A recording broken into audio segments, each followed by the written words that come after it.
Good evening and welcome to tonight's virtual Board of Education meeting for the Westerville City Schools. The Ohio Legislature approved emergency legislation allowing school boards to conduct meetings by teleconference or video conference, provided the meetings also can be observed by the public. In order to comply with this requirement, tonight's meeting is being streamed live and recorded on the board's YouTube channel. While operating under this virtual meeting environment, in the spirit of maintaining public participation, the board will accept written comments for specific agenda items, as well as comments of a general nature. The board president will share more about this in his opening remarks, and the links to participate in this process are available on the board's virtual meeting webpage at www.wcsoh.org/virtualBOE. While public participation will not be interactive during tonight's meeting, follow-up with individuals submitting public comment will occur at a later time. Having received confirmation that the video stream is functioning properly, Board of Education President Rick Velardo will now call the official meeting to order. Though providing an opportunity for public comment during school board meetings is not a requirement, the Westerville City School District, WCSD, Board of Education believes it is an important part of its engagement with and accountability to the community.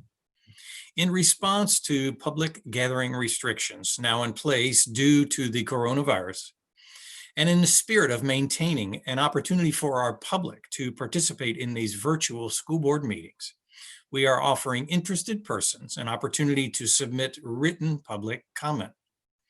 During a typical WCSD Board of Education meeting, there are two opportunities for individuals to address the board. While functioning under this virtual meeting environment, the opportunity to submit public comment will open when the meeting begins at approximately 6 p.m. and close shortly after each public comment section is reached on the agenda. When submitting your comments through the provided forms, we ask that you please keep your comments professional, avoid the use of inappropriate language, and refrain from identifying individuals by name in the event of a complaint. You may use the following links to submit written comments for the board's consideration. Submit a comment for a specific agenda item and/or submit comment of a general nature. All comments submitted become a matter of and are subject under Ohio law and the Federal Freedom of Information Act. As with in-person public comments made at a traditional school board meeting, members reserve the right to respond immediately or withhold comment in order to conduct appropriate research and follow up with the speaker at a later time. Thank you in advance for your understanding and cooperation. And with that, Ms. Marshall, would you please call the roll? Mrs. Altman. Here. Mrs. Davidson. Here. Dr. Nestor Baker. Here. Mr. Bell. Here. Mr. Velardo. Here. And with that, and if you are able, will you please stand and join us in the Pledge of Allegiance? I pledge allegiance to the flag of the United States of America and to the republic for which it stands, one nation, under God, indivisible, with liberty and justice for all.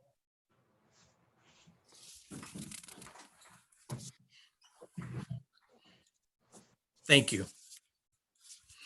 Moving on to agenda item 4, I'd like a motion and a second to approve the temporary suspension of board policy PO 0169, public participation at Board of Education meetings. May I have a motion and a second? So moved. Second. Thank you very much. Do I have any discussion? If none, Ms. Marshall, would you please call the roll? Mrs. Davidson. Yes. Mr. Bell. Yes. Mrs. Altman. Yes. Dr. Nestor Baker. Yes. Mr. Velardo. Yes, thank you very much. Agenda item 5, board meeting minutes from June 8, from Monday, May 18, 2020. May I have a motion and a second to approve the minutes from that virtually held meeting? So moved. Second. Thank you much. Any discussion, question? Hearing none, Ms. Marshall, please call the roll. Dr. Nesterbaker, Yes. Mr. Bell, Yes. Mrs. Altman, Yes.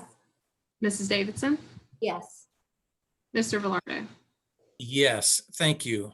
Agenda item 6, district highlights and recognitions. We have none this evening. Agenda item 7, reports. We have none this evening. And agenda item 8, public comments pertaining to action items. I will remind those who are listening that there are links for you to submit your public comments, and someone will certainly get back to you. And we thank you for your participation. Moving on to agenda item 9, the Board of Education Values Affirmation Resolution. May I have a motion and a second to approve the Westerville City Schools Board of Education Values Affirmation Resolution? So moved. Second. Thank you very much. At this time, if my board members will allow me, I would like to read the resolution and then we can vote on it at that time. This is a resolution reaffirming leadership's commitment to district core values. Whereas the Westerville City School District and those who represent it acknowledge that an educational institution must promote, uphold, and reflect the values for which it stands, as well as those for which its community stands, in all work and learning environments under its care. And whereas, driven by a vision to be the benchmark of educational excellence, the Westerville City School District strives daily to exemplify the following organizational values: respect, inclusiveness, community, communications, collaboration, innovation, nurturing, trust, and accountability. And whereas recent events around the country, most notably the continued brutality toward members of our nation's African American community, give us reason to reflect and recognize the importance of people in leadership positions speaking out against acts of violence and social injustice toward anyone. And whereas our schools strive to create a climate of understanding and appreciation for the diversity of our student body, as well as the diversity of our broader community. And whereas we are committed to supporting and bringing into our schools ongoing programming such as Challenge Day, opportunities through our Student Connections Initiative, and professional development in topics such as implicit bias. And whereas harassment, discrimination, and violence toward anyone, whether because of age, race, gender, sexual orientation, sexual identity, disability, socioeconomic status, or any other reason, must not be tolerated. Therefore, be it resolved that the Westerville City Schools Board of Education, Superintendent and Treasurer, reaffirm our commitment to the values that define our organization and efforts to create an educational environment that celebrates diversity, respects all people, and sets the example for all others to follow. And be it further resolved that we commit more deeply to working in and among ourselves and with our staff, students, and community to actively dismantle systems of oppression and inequity in our schools and beyond. Dated June 8, 2020. Before we vote, we've had a motion and a second to vote on this. Before we vote on this resolution, I think it's highly appropriate for any board members that wish to speak a word or two to the resolution and its purpose to do that. So let's take time. Don't have to speak, but if any would like to share a thought or two, please do so at this time.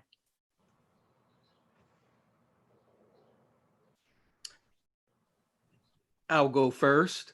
I would just like to, first of all, thank my fellow board members, Ms. Marshall, Dr. Kellogg, for bringing this being a part of this resolution coming before us this evening. I also want to say to the members of our community, in particular, members of the African American community and other minority communities that are a part of the Westerville City School District. I want you to be assured that your concerns have been heard. I want you to be assured that your pain is felt. And as a result of that, I am committed to, and I believe my fellow board members are committed to as well, to ending systemic racism within our school district, to eliminating and eradicating injustices and inequities in our school district where they exist. And I'll speak for myself to make sure I'm on safe ground here. But that is part of why I ran to be a member of the Board of Education, is to eliminate those kinds of hierarchies of human value within our district. And so I am committed to continuing the work of executing, eradicating those things from within our school district. So I just want to, first of all, again, affirm to the community that your concerns have been heard, and I commit to further action. So this is not just a resolution that's a platitude, so that we could pat ourselves on the back, check off a mark on a box and say, okay, now let's move on to the rest. Things will never be the same again. And so the status quo, the previous status quo is unacceptable. And I commit to working to make our district truly a place where everybody belongs. Thank you, Vice President Bell. Anyone else like to share? Yes, I have a few words to share. I wanted to read a few words. As I think about Westerville and this community and all that it means to all of us and all that it can mean to all of us, Martin Luther King's words about the beloved community really have struck home again and again. And just a couple of those sentences. Love is creative and redemptive. Love builds up and unites. Hate tears down and destroys. Our goal is to create a beloved community, and this will require a qualitative change in our souls, as well as a quantitative change in our lives. As always, Dr. King's words come to us when we most need them. And we need them now as we've never needed them before. We will be forging new paths forward, not only in this community, but in other communities. And as we do so, we must do so with the vision of the beloved community in mind. And that's where my vision will stay, as we seek to make sure that everyone here believes in and feels part of the beloved community that we call Westerville.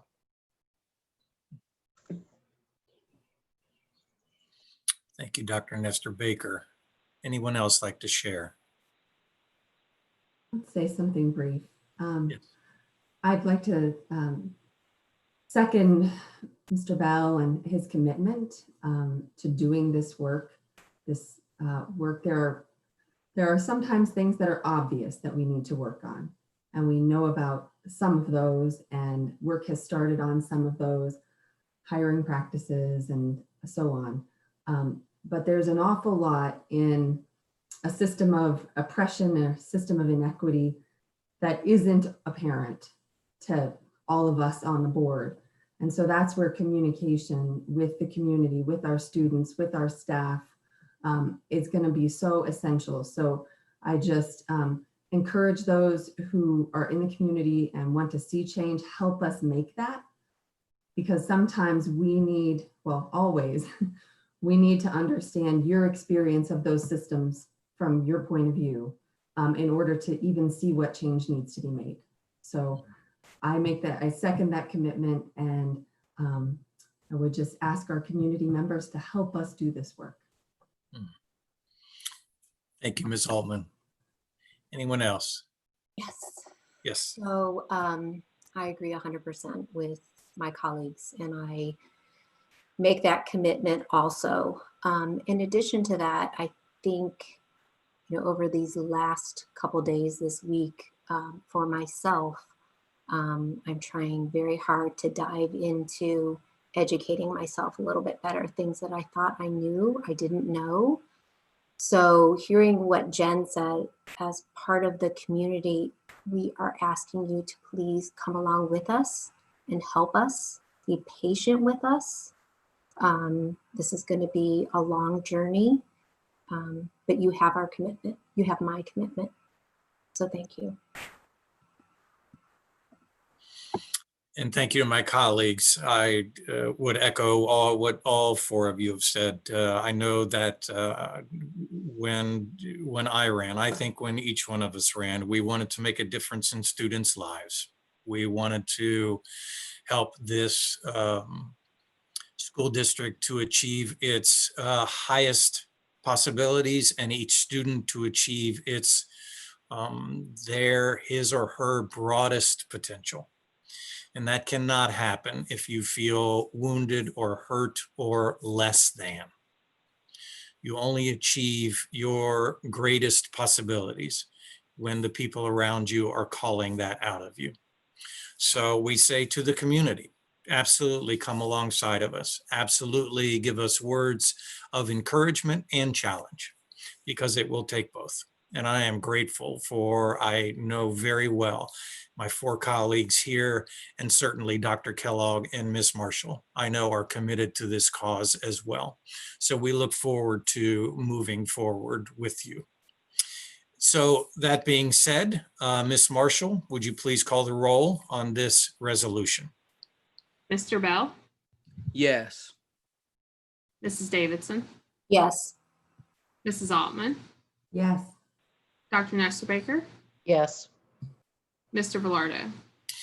Absolutely, yes. Before we leave that resolution, I know that sometimes a resolution can be perceived as a lot of words. Mr. Bell, I think you use the word platitudes. Sometimes people can feel like resolutions are words and we've checked off a box and now we move forward. I wanted to, Dr. Kellogg, I'd like to bring you in for just a minute as we reflect on the resolution that we just passed.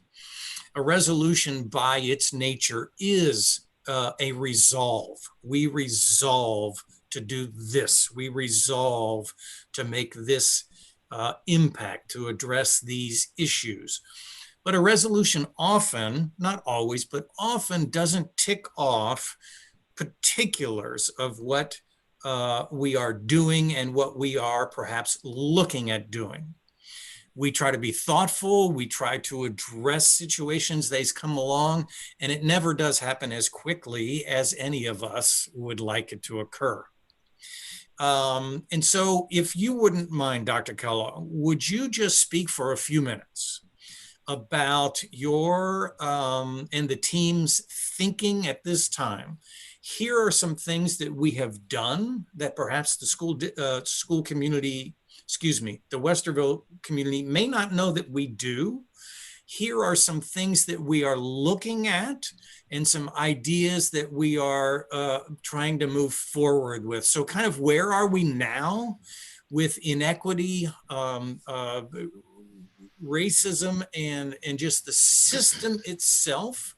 What are we trying to put in, and what are some areas that we are looking to do moving forward? Just a few minutes, just share with us, please. Sure, President Velardo. First of all, thank you to the board for taking this first step to reaffirm our values as an organization moving forward and declaring what we stand for. And I know as we've had conversation, and we know this from the community at large, this moves from resolution to what concrete actions can people expect to see. The core function of education is to educate students. And across this country, when you disaggregate data, you see learning gaps with certain populations of students.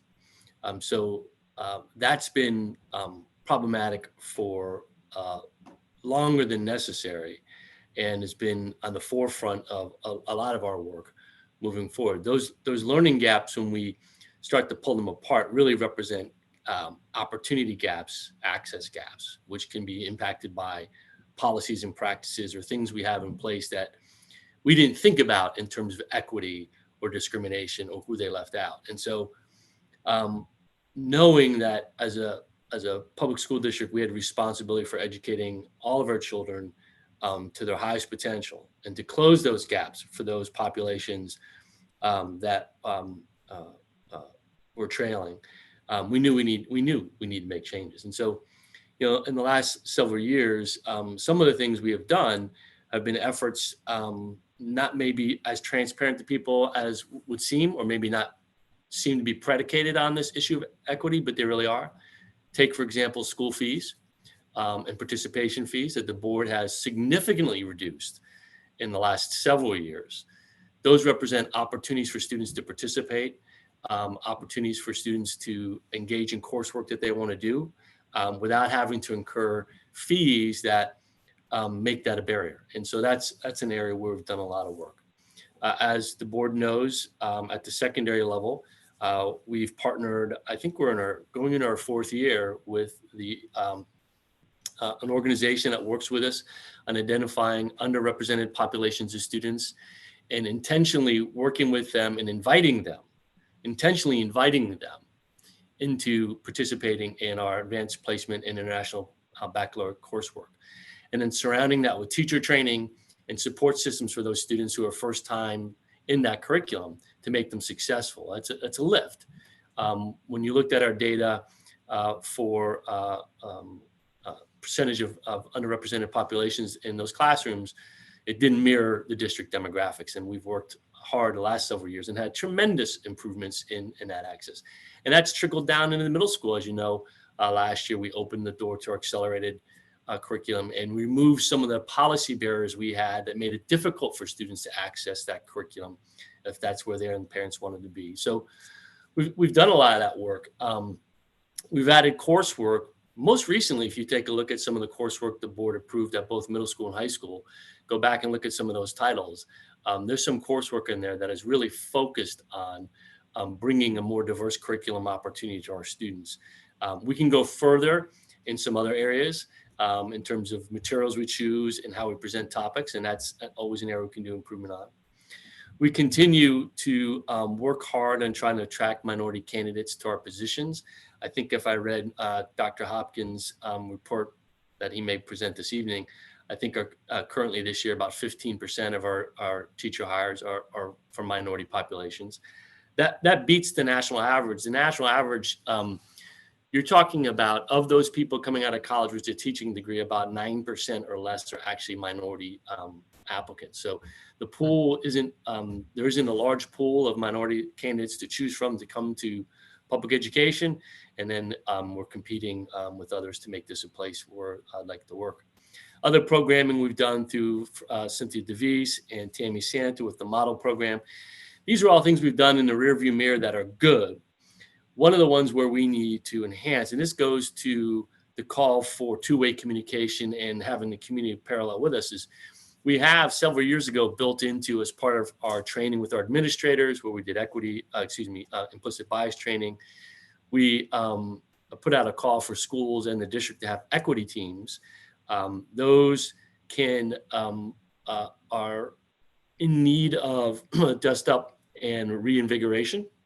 And that's one of the places we're pointing to, for district level opportunity to examine practices and make changes, as well as building level. And so I anticipate building those equity teams out to include additional voice, not just in-house staff, but students where it's appropriate, community members, family members, representatives from agencies that do work in this field that can help support us.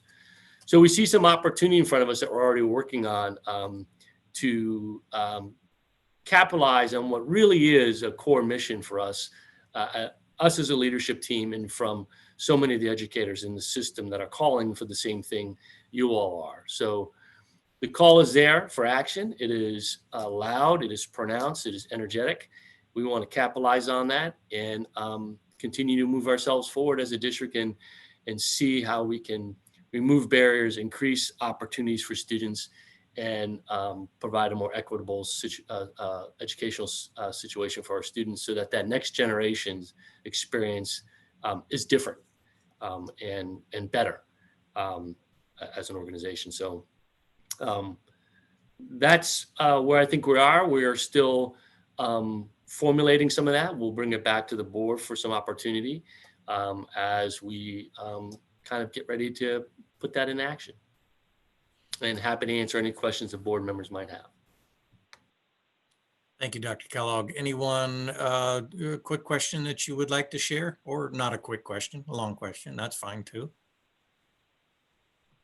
I'm wondering if you could just expand a little bit on the concept of an equity team for people who haven't heard about that happening in our schools.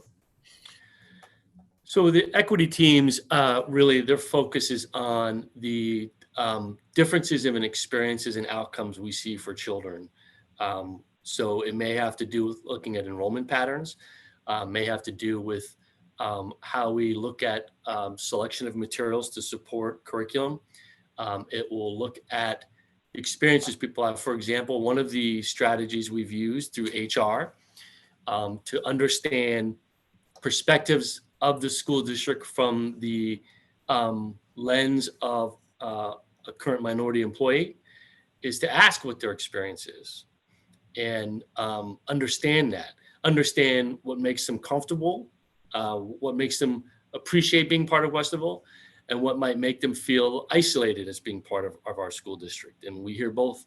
So we want to understand that so we can address those kinds of issues. So that may be done at a building level or district level, understand better.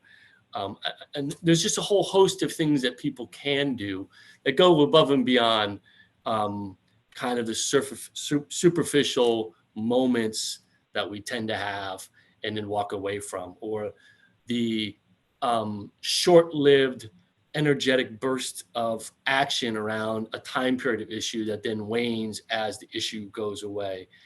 Mr. Velardo and I were talking about this today, and we see this, I call it kind of the ebb and flow of the issue. And what we need to just keep flooding and not ebbing.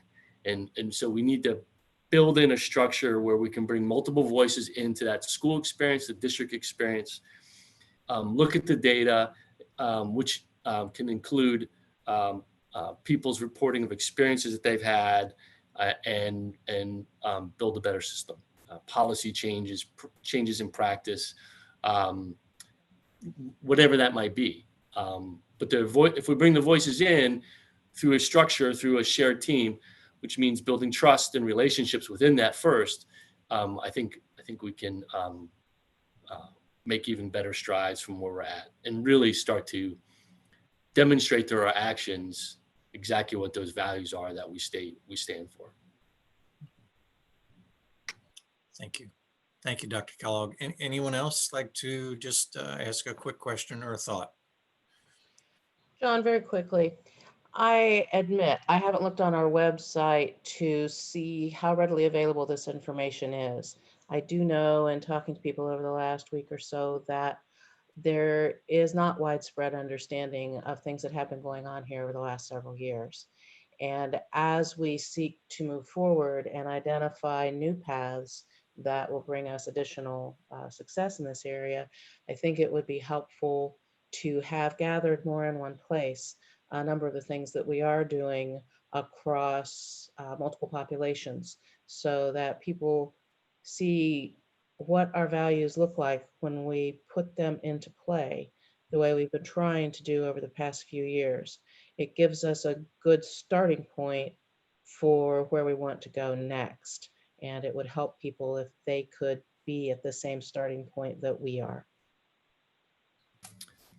I agree. I think one of the functions of these equity teams, both at district and building level, is a two-way communication, meaning bringing stuff to us that we can listen to and respond to, and then using those opportunities to be more transparent, more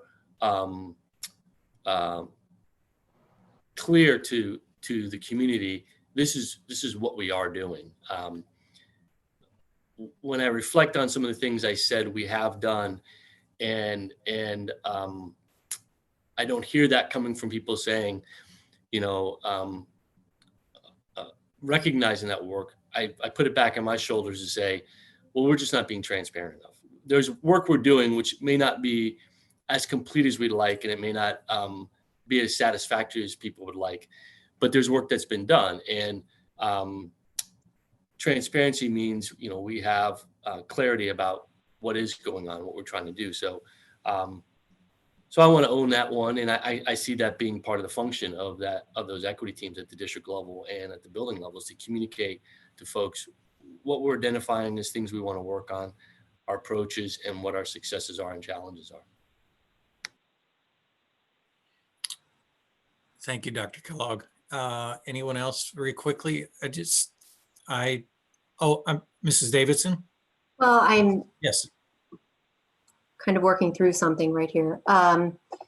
So I love that we are engaging our staff. I'm wondering if there is a way we can engage our students a little bit broader to see what their experience is, and a way to collect data to help us get better, whether it is through curriculum that they like or something they're hungry for, just anything like that. Thoughts on that? Yes. So I as part of the makeup of those equity teams, I would encourage, where it's appropriate for us to have students, including on the district equity team. And that gives us an opportunity to look at not just what might be in the course offering catalog, which would be of interest, but discussions about processes around material selection, right? So how we approach teaching of certain historical events, who we include in that curriculum, and how we build in students' ability to see more of their own life, more of their own self into what we're teaching. So it's not too filtered, as I think it can be prone to be sometimes. So student voice in that would be really critical. And we can build out further as we go down the path if we want to use an instrument to measure some component of student experience. We can define that, and we've done that kind of work before. Define what it is we want to ask about and engage students in those questions.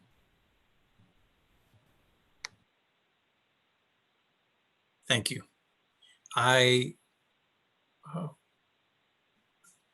don't have any great words of wisdom for this. Obviously, I don't have any great words of wisdom. I know what you're all thinking right now. But it feels like to me it's a moment in time. It feels like to me it's an opportunity that many people, some of who have never thought about this, are thinking about this. And so I go back to where we kind of began, is that the voices in the community that are passionate about the students and wanting our school district to be everything that it can be. Those we need to listen to. And I think there's a certain humility that comes with just being still and just listening for a while. Because there's some really good questions that can come to us. And there are some good answers that we can give. And there are some things we can say, we hadn't thought about that. We're sorry. Let's see if we can figure it out together. The resolution is just this beginning high view. And now, what I consider to be a very caring and compassionate board, and what I consider to be a really strong leadership team, administrative all throughout, and what I frankly think are some really fine people in our schools. They are the ones on the front line to help us get the word out that there is no place for woundedness, and we need to care. I know that's mushy to a lot of people, but the fact of the matter is that when our students come, they have to feel like somebody loves them, because in school might be the only place they get that. So we commit ourselves to the work. Thank you for taking the time to talk this through.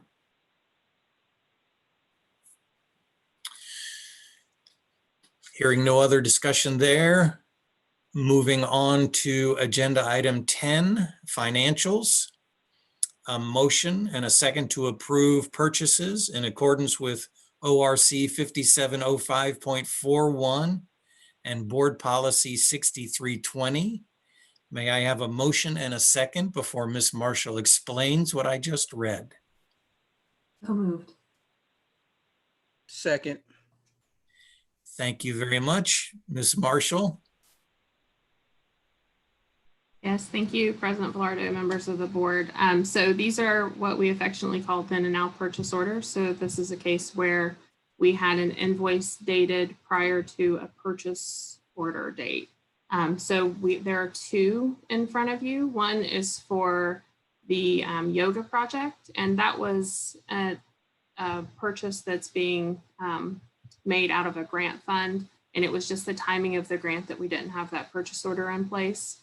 The other is for Triad Architects. As you know, Triad has done a lot of work on the new elementary and Amherst Elementary. We started that work prior to the bonds being issued in March. And because of the timing of that, there was a purchase order in place out of the general fund that's since been reimbursed. And now we're moving everything to the actual project fund since we have the bonds funded. So that's why you see that in front of you tonight. And I'd be happy to answer any questions you have. Thank you. Any questions, concerns? Hearing none, Ms. Marshall, please call the roll. Mrs. Ottman, Yes. Mr. Bell, Yes. Mrs. Davidson, Yes. Dr. Nestbaker, Yes. Mr. Velarde. Yes, and I am not going to ask whose puppy that is in the background. I'm just going to let. To vote, that's all. George felt very strongly about what we were talking about. Thank you, George. Yes, in case I didn't vote, yes, sorry. Moving on to agenda item 11, the personnel consent agenda. May I have a motion and a second, please? So moved. Second. Thank you very much. Dr. Hopkins, are you on the line? I am. President Velardo, Vice President Bell, members of the board, Dr. Kellogg, Ms. Marshall, I'd like to present for your consideration tonight's personnel consent agenda. Some of the highlights included in this consent agenda are as follows. We have 8 resignations from various classified and licensed positions, 5 from classified, 3 from licensed teachers, to help fund professional learning and professional development opportunities for our staff. And there's finally also the recommendation for the employment of a new administrator Mr. Paul Hirschberger is being recommended to be the new assistant principal at North High School, as well as 10 other new educators. I'm happy to answer any questions that you may have at this time. Thank you very much, Dr. Hopkins. A new assistant principal at North. That's correct. Ms. Altman, would you like to weigh in on that, being an alum of this esteemed school? Welcome to the Warrior Way. Thank you. Any questions, concerns for Dr. Hopkins? Hearing none, Ms. Marshall, please call the roll. Dr. Nestor Baker, Yes. Mrs. Davidson, Yes. Mrs. Altman, Yes. Mr. Bell, Yes. Mr. Velardo. Yes, thank you very much. Moving on, agenda item 12, old business, 12.01, final reading. Policy 4162, drug and alcohol testing of CDL license holders and other employees who perform safety-sensitive functions. This is a final reading. This has gone through, but certainly if we have questions for Dr. Hopkins, you can ask after I get a motion and a second. So moved. Second. Thank you very much. Any questions at this point? I know you've had it for a while, but I just want to check. Hearing none, Ms. Marshall, please call the roll. Dr. Nestor Baker, Yes. Mrs. Altman, Yes. Mrs. Davidson, Yes. Mr. Bell, Yes. Mr. Velardo. Yes, thank you very much. Moving on, agenda item 13, new business. 13.01, first reading, policy 3220, staff evaluation, statement of purpose. This is a new policy brought before us. Dr. Hopkins, what would you like to share? Good evening, President Velardo, members of the board, Dr. Kellogg, Ms. Marshall. This is revision to our staff evaluation statement of purpose, which evolves from changes to Ohio's teacher evaluation system, which is better known around the state as OTES 2.0, that Westerville City Schools will implement after our next negotiation agreement with the Westerville Educator Association is completed. This is scheduled to be in effect during the 2021-22 school year, but the state of Ohio has asked that boards go ahead and make a revision to their policy stating that they will be moving forward to OTES 2.0 after this negotiation takes place. Thank you, Dr. Hopkins. Any questions for Dr. Hopkins at this point? Hearing none, thank you very much. Moving on, agenda item 13.02, first reading, policy 6107, authorization to accept and distribute electronic records and to use electronic signatures. Ms. Marshall, do you just want to share with us what this is all about for people who may be watching?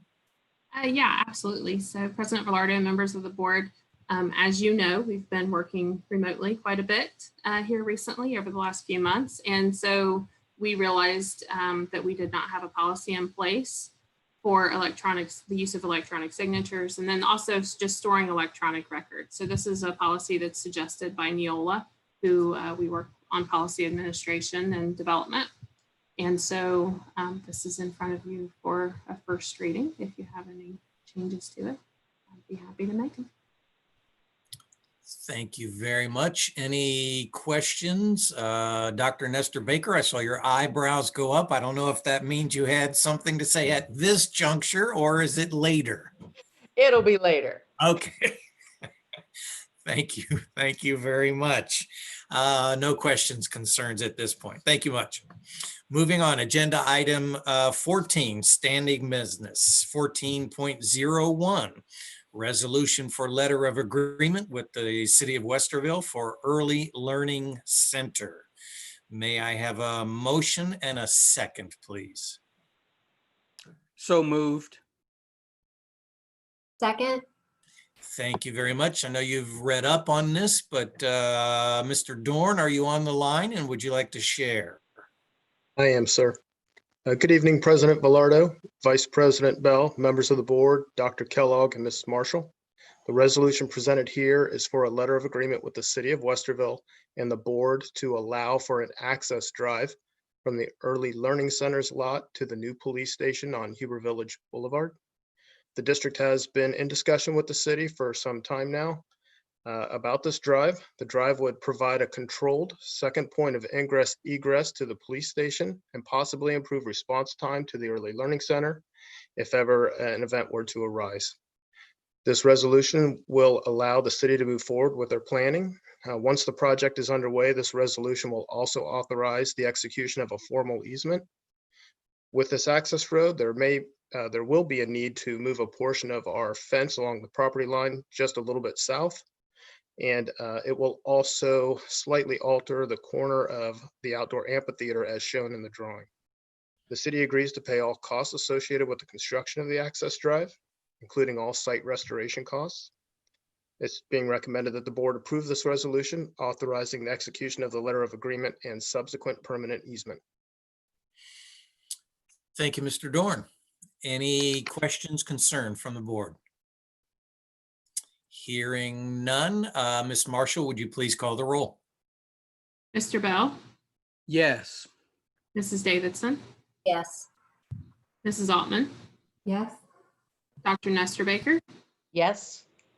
Mr. Velardo. Yes, thank you very much. Agenda item 14.02, a resolution of urgent necessity for a North High School roofing project. May I have a motion and a second before Mr. Dorn shares?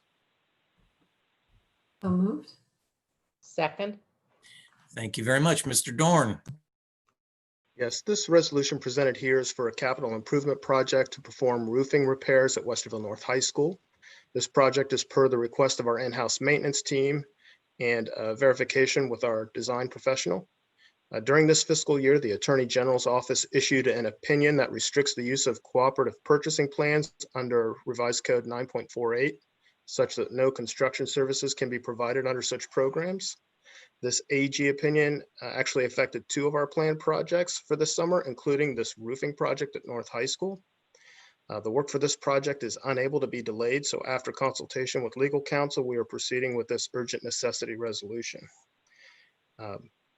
Also, for the other planned project, after consultation with our maintenance team, it's been determined that we can defer that project and bid that out formally, so no urgent necessity there.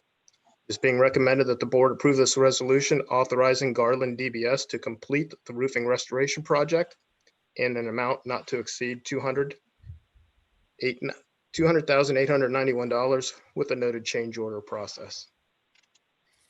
And thank you, Mr. Dorn. Is the AG's opinion or ruling the reason that this is coming to us as a resolution of urgent necessity? Is that what that's all about? Yes, we were actually having conversations with our legal counsel about the ELP project with cooperative purchasing and whether we could use state term purchasing in that bidding process. And through that, we had discovery that this project that was getting ready to get underway was no longer eligible through this AG's opinion using Revised Code 9.48. So we quickly got our team together and tried to make sure that we could find a way to make sure this project happened. We don't want to go try to go another year without these roofing repairs at North High School. Yeah, I would say if you don't want to go through a winter, let's just say that clearly more damage to a building can occur. Thank you. That's plenty clear to me. I just thought that was very interesting. The AG's ruling and opinion there. I'm not sure where that's coming from, but that's a discussion for another time, perhaps. Anyone else have a question or concern? Hearing none, Ms. Marshall, would you call the roll? Mrs. Altman, Yes. Dr. Nestor Baker, Yes. Mrs. Davidson, Yes. Mr. Bell, Yes. Mr. Velardo. Yes, thank you very much. Agenda item 14.03, a resolution to approve Copier lease agreement. May I have a motion and a second? So moved. Second. Thank you very much. Mr. Dorn? Yes, this resolution presented here is to approve a new 5-year copier lease agreement with ComDoc and US Bank. ComDoc is a Xerox company and is the provider of the equipment. US Bank will handle the financials as they did for the previous 5-year lease agreement. District's current 5-year lease agreement with MT Business Technologies and US Bank expires on June 30th. The new agreement will take effect immediately after that. The request for proposals went out on April 3rd, and 9 suppliers provided submittals. After those submittals were reviewed and analyzed, ComDoc was selected as the most qualified and lowest bidder. This new lease agreement is expected to provide newer equipment and printing at a significant estimated cost savings compared to our current lease by more than $88,000 annually, or just over $443,000 over the term of the lease agreement, if our copy numbers remain consistent as they are now. It's recommended that the Board of Education approve the proposed copier lease agreement with ComDoc this evening. Thank you, Mr. Dorn. I think it's important to note that 9 companies responded to this request for a proposal, correct? That's what you just said. Yes, And sir. that means the team needed to work its way through those proposals. And I would say, thanks to the team for doing that. And it may seem superfluous, but you work your way through all of that and you end up saving perhaps over 5 years, $400,000. I would suggest that that's a way the team is trying to be faithful with the taxpayers' money. And that is not inconsequential. And I Any would like to other? Yes, I'd go like ahead. to say that I appreciate that, given that our team is on the meeting tonight listening, and that they Oh. did this during our process. We were trying to figure out how to deliver 200,000 meals at the same time. So very busy team. Yes, and I did not know the team was on, but we as a board certainly give a shout out to that team. Absolutely, for everything. Any other thoughts, discussion? Hearing none. Ms. Marshall, please call the roll. Mrs. Davidson, Yes. Mr. Bell, Yes. Mrs. Altman, Yes. Dr. Nestor Baker, Yes, with thanks to the team. Mr. Velardo. Yes, thank you very much. Moving on to agenda item 15, public comments. And I remind you, if you are watching, there is a link for you to submit public comments virtually, but we will respond to them actually. Moving on to agenda item 16.01, board comments. Who would like to share? Would anyone like to share? Hearing none at this time. Thank you very much. Moving on to agenda item 17, a motion to suspend Robert's Rules of Order for agenda item 18.01. We will be going into a work session. So may I have a motion and a second to suspend Robert's Rules of Order? So moved. Second. Thank you very much. Any discussion, dissent? Hearing none.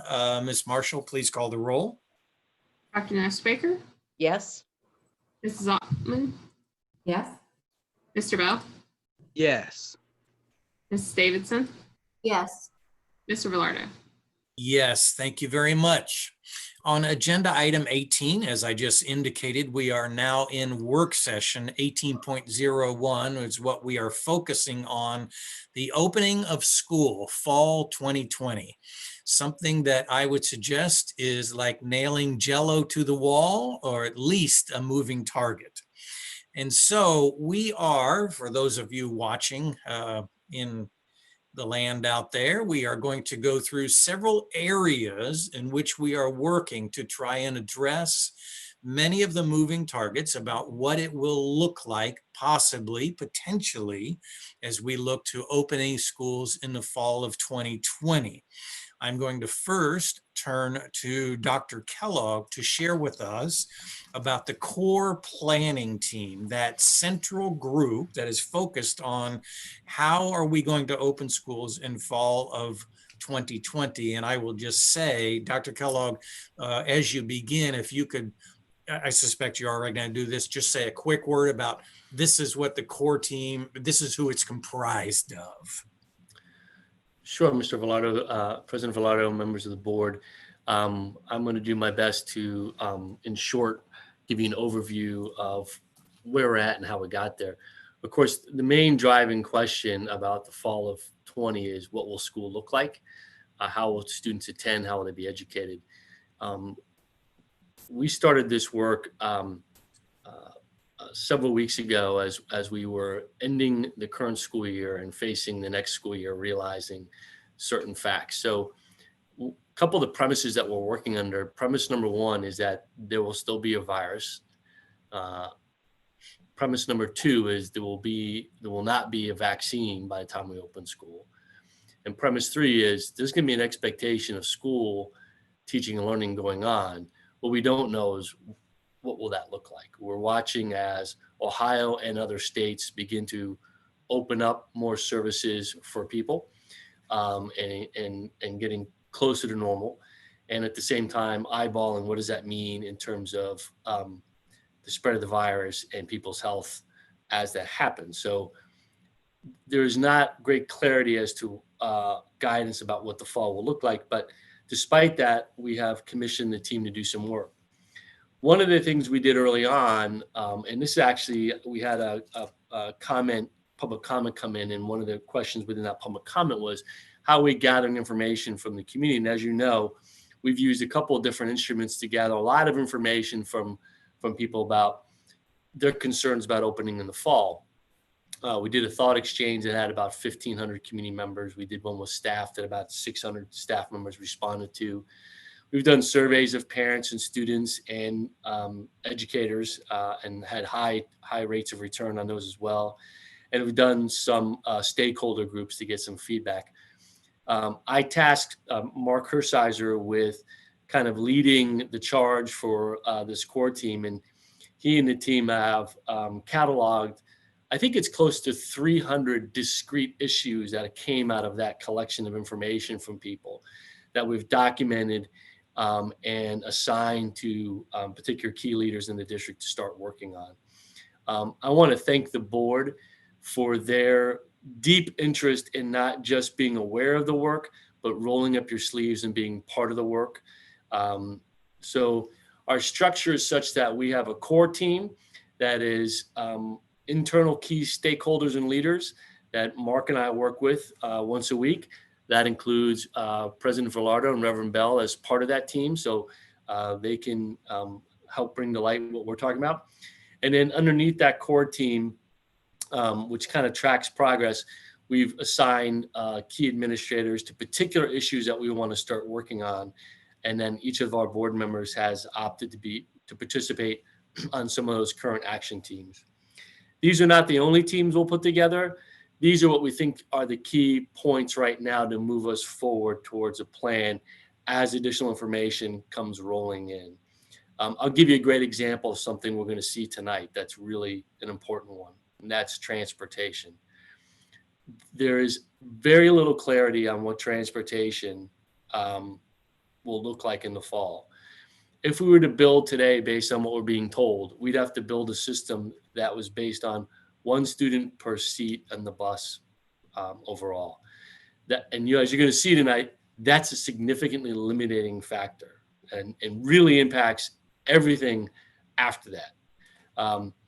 So without changes to some of these things from the state, and we are listening to the governor, we are listening to Dr. Acton, we are talking with Franklin County Health Department, we're talking with Delaware County Health Department. I am working with a group of area superintendents on a weekly basis, having these discussions so that we can share information and make good decisions. So the structure we've built in place, we have a core team with board representation, key administrative leaders. They have the data set from our community about these issues that we need to work on. And tonight you're going to hear from some of those key teams about what they're working on, what they're seeing, and what direction we're going to go. And that's going to evolve over time until we get all the components of the plan in place and are able to integrate the expectations we're going to need to put in place to make it a safe environment for people. But I go back to this. We know there'll be a virus, and that'll be concerning for people. We know there will likely not be a vaccine, and that'll create concern for people. And we know we'll still need to do school, and we'll have to see how that plays out. So that gives you, I'm just taking a quick look at my notes. I think that gives you a good overview of what we're listening to, who we're talking to, and the structure.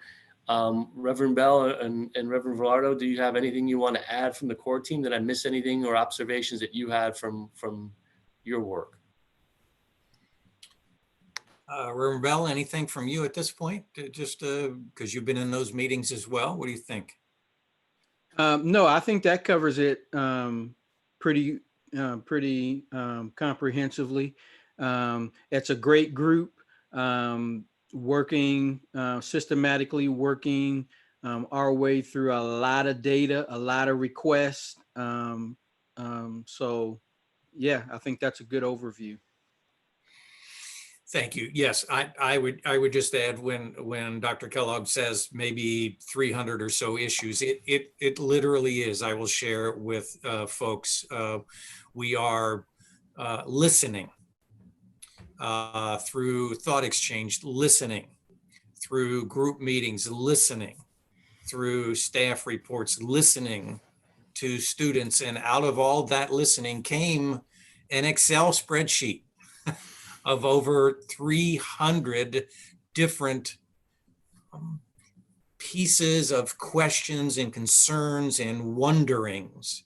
And you're about to hear from a lot of these groups that are trying to deal with sections of all those 300 plus questions, comments, and concerns. It is really massive.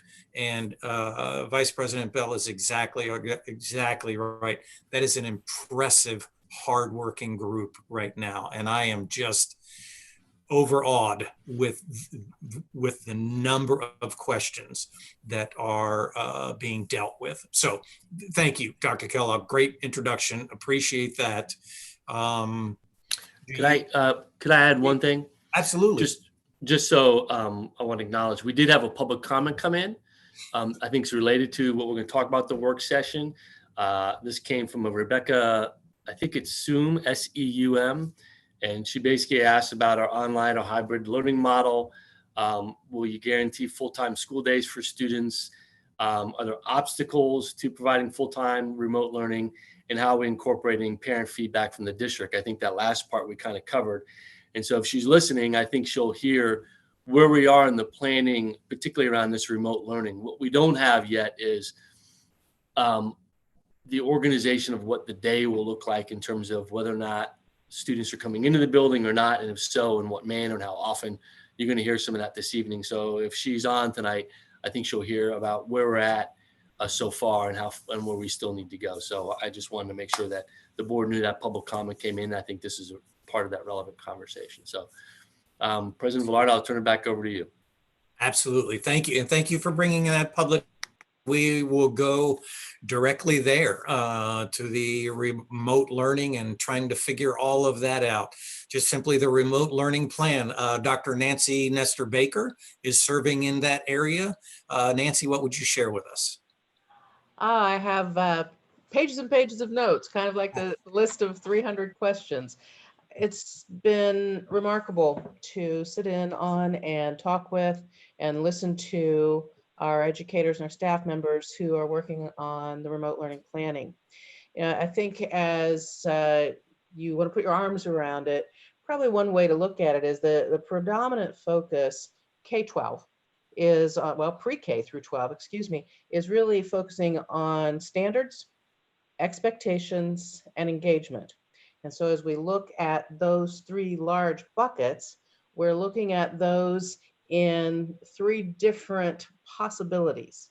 So as we look at standards and expectations and engagement, what would that look like if we were totally virtual again?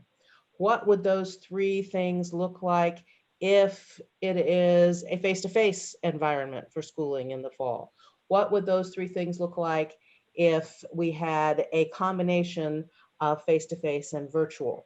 So the remote learning committee has about 26 people on it, teachers, principals, other administrators. It's a good group. They are working grade level by grade level. The remote learning committee, I should point out, is through the elementary division.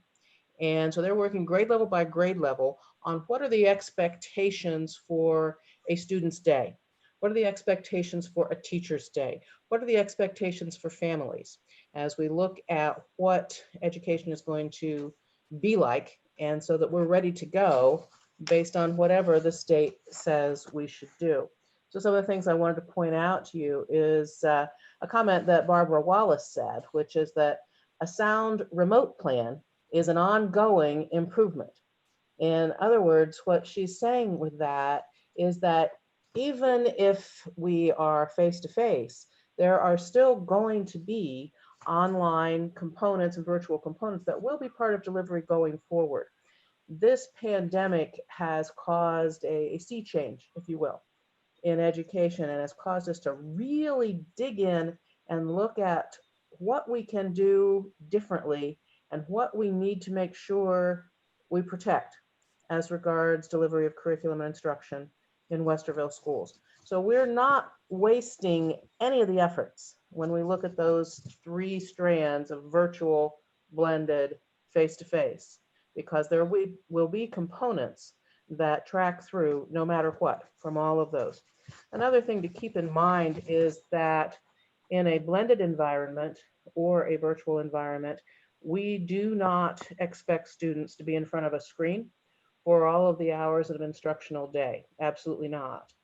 Hands-on assignments, reading books, writing papers, the physical act of writing on paper, making art, making music, all of those components are key to any form of instruction that we're going to be offering. So you may see, for example, art kits, and we saw some of those this spring, where art teachers have gotten together and identified kits of materials that students will need at home to do the work that they would be doing at home. We also are learning from and utilizing the teachers in the district who were particularly successful in engaging students this past spring. We are considering how to capture those effective lessons that they offered via video recording to provide banks of lessons and approaches that can be utilized, accessed, used for training purposes, used for teaching purposes across the district. That lets us really hone in on a number of the remarkable rock stars we have teaching in some of our classes. One of the key components of the remote learning plan, and also this would apply to secondary as well, is that professional development is absolutely key. We asked all of our educators and much of our classified staff this past spring to do things that in many ways they hadn't received extensive training around. And as education shifts, we need to make sure that we're providing the appropriate training for all of our educators going forward. There's a lot of professional development happening this summer. The elementary division's professional development opportunities kicked off, I believe, May 26th. Secondaries kicked off today. And that training is voluntary, and teachers sign up. There are a lot of modules they can take depending on what their needs are, what their experience levels are, what kind of instruction they themselves need to become better teachers.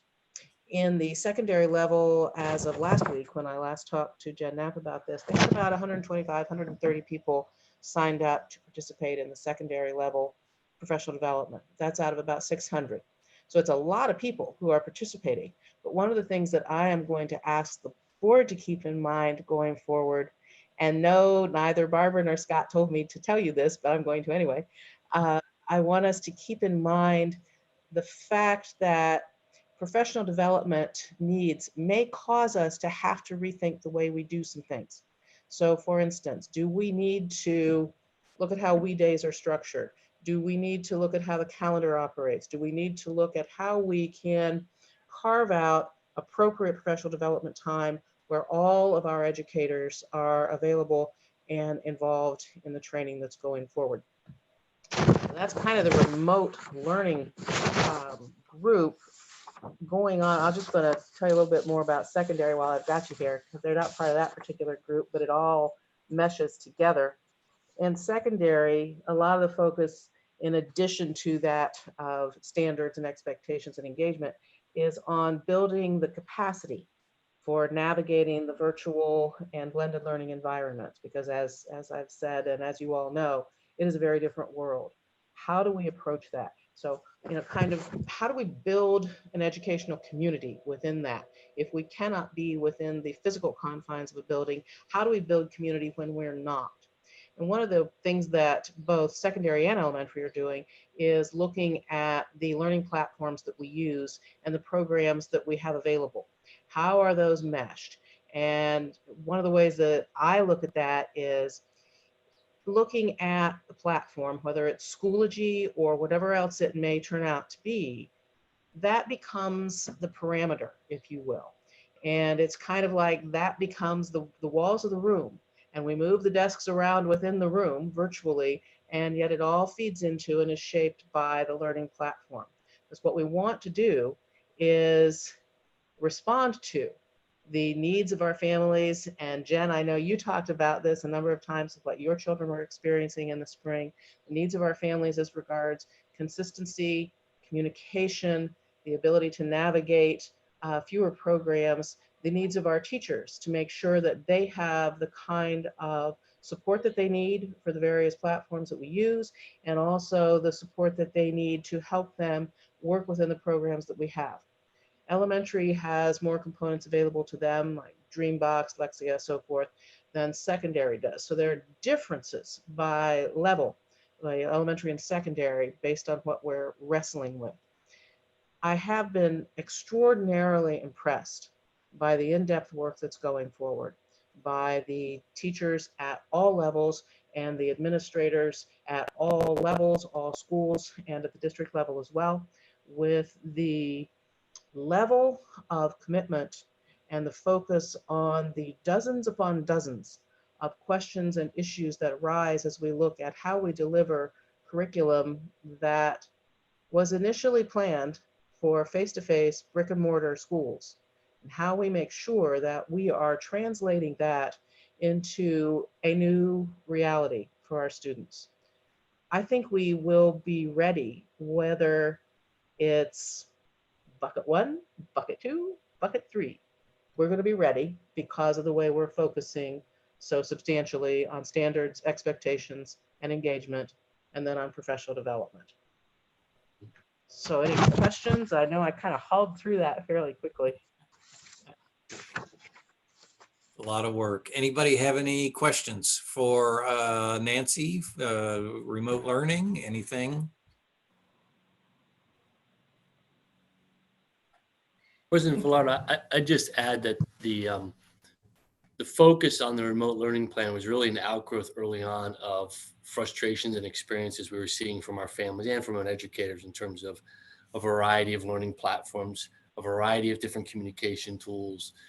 How long should my kid be on? Expectations about synchronous and asynchronous and all those components. And so we knew as we were closing up on this year that we needed to improve our game in terms of remote learning. And as Dr. Nestor Baker outlined, that team has grabbed hold of that one. We need to get that one in place early, because if we have that solidified, that will bake into whatever we have in the fall, whether it's some remote. Even if there's no remote, there's always going to be an opportunity for remote. So having a better remote learning plan, as Barb Wallace said, gives us a runway for the long term that we need to have. That's why that became a critical focal point right up front, even more so than is it A day, B day, whatever that is.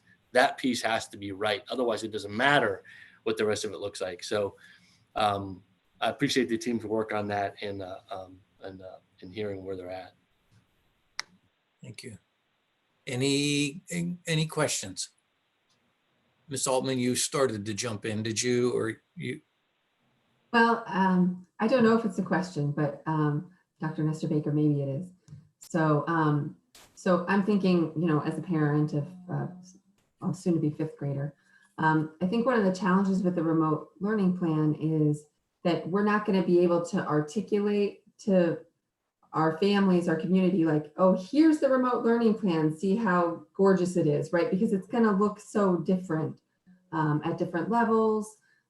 It's going to look different. You know, different teachers will bring different skills to pieces of that remote learning plan. So I'm thinking that through, because with something like transportation or operations, you know, there might be sort of a single solution and we can sort of present what it is, but with a remote learning plan, it's not kind of one size fits all, because actually that would be a bad remote learning plan, right? So I guess it's sort of a point, but maybe a question about, as we move forward, how can we share with families maybe what some pieces of that will look like, since it won't be one size fits all? The groups are working on just that issue. Okay. And as they are working grade by grade, subject by subject, as we look at what's laid out, there is a very strong understanding that we need to make sure that what we end up with, we're able to communicate well to families without confusing them. Yes, there is difference within, but there will also be components that are relatable for everyone, no matter where they are. So as we look, and that's where we come back to that focus on the expectations for what a student's day will be like. So for your fifth grader, what is the expectation for a fifth grader? How does that look? What does that play out like through the day? So we'll be working and developing all of those components so that it's clear to families what the expectations are for their children. It's clear to teachers what the expectations are for them. In fact, a chunk of time was spent this last week with the Remote Learning Planning Committee on just that.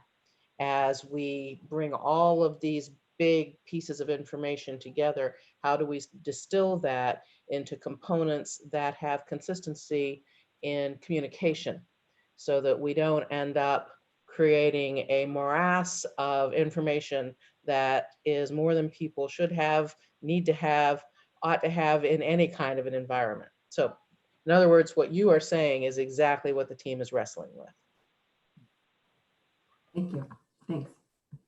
That's wonderful. I just don't want to gloss over the fact that this particular team is trying to look at grade by grade by grade, and the layers of complexity that would bring, because even within elementary, it is going to be very different day to day for this first grader than it will be for the fifth grader.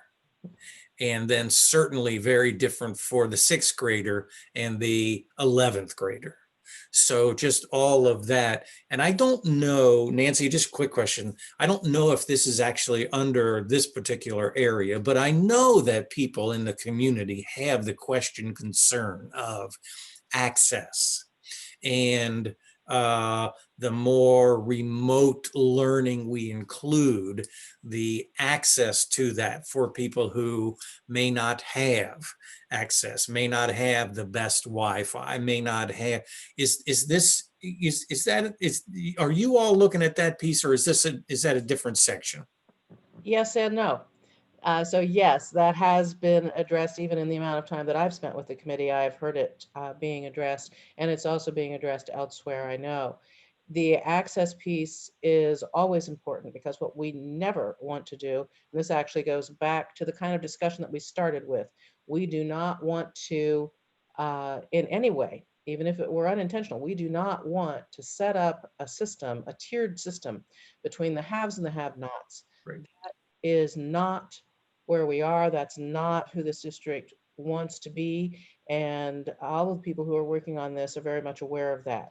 There has been conversation about what that means, how that looks, what we will need to invest in, what we already have, what will we allow people to do with their own devices. All of that meshes in and through all of this work. I think it is extremely important to keep in mind that it is top of mind. There must be a system that works for our whole community, not just for parts of it. And I tell you, and John, kudos to you for having such a remarkable team. I have been this will surprise people, struck to silence by the depth of awareness, the depth of knowledge, and the ability to bring all of these components together across our teachers, our principals, our district administrators. It is remarkable to behold. And I am very thankful for the people that we have working on these problems. Awesome. Thank you. Thank you. Thank you. Any other questions for remote learning for Nancy? Yes. Real quick. So as part of the work by the team, there's the assumption that part of this work, no matter what the school year looks like, there will be a component of the work of this committee that will be implemented in some way across the district in curriculum, because we're just moving towards incorporating remote distance learning as part of how we educate, correct?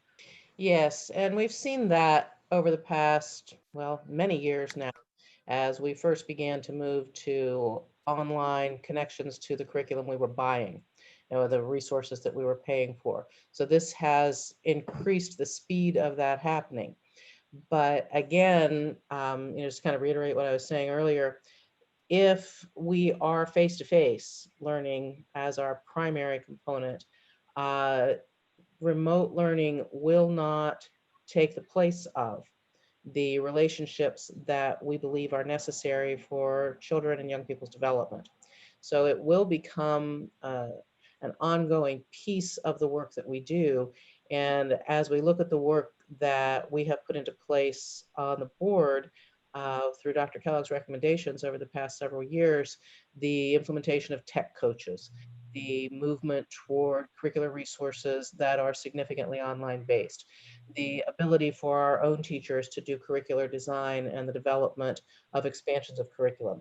All of that comes about through remote learning in ways that we weren't able to do before. So I want to make sure that we all understand that even though the pandemic was a dreadful thing, there is much good that is coming out of this as regards the way education is delivered in Westerville City Schools. Reverend Bill, I'd add to that and say this: given that we know there's going to be virus, and given that we're pretty sure there won't be a vaccine, I'm betting some number of our students are either unable to or not comfortable with coming back to school under any conditions.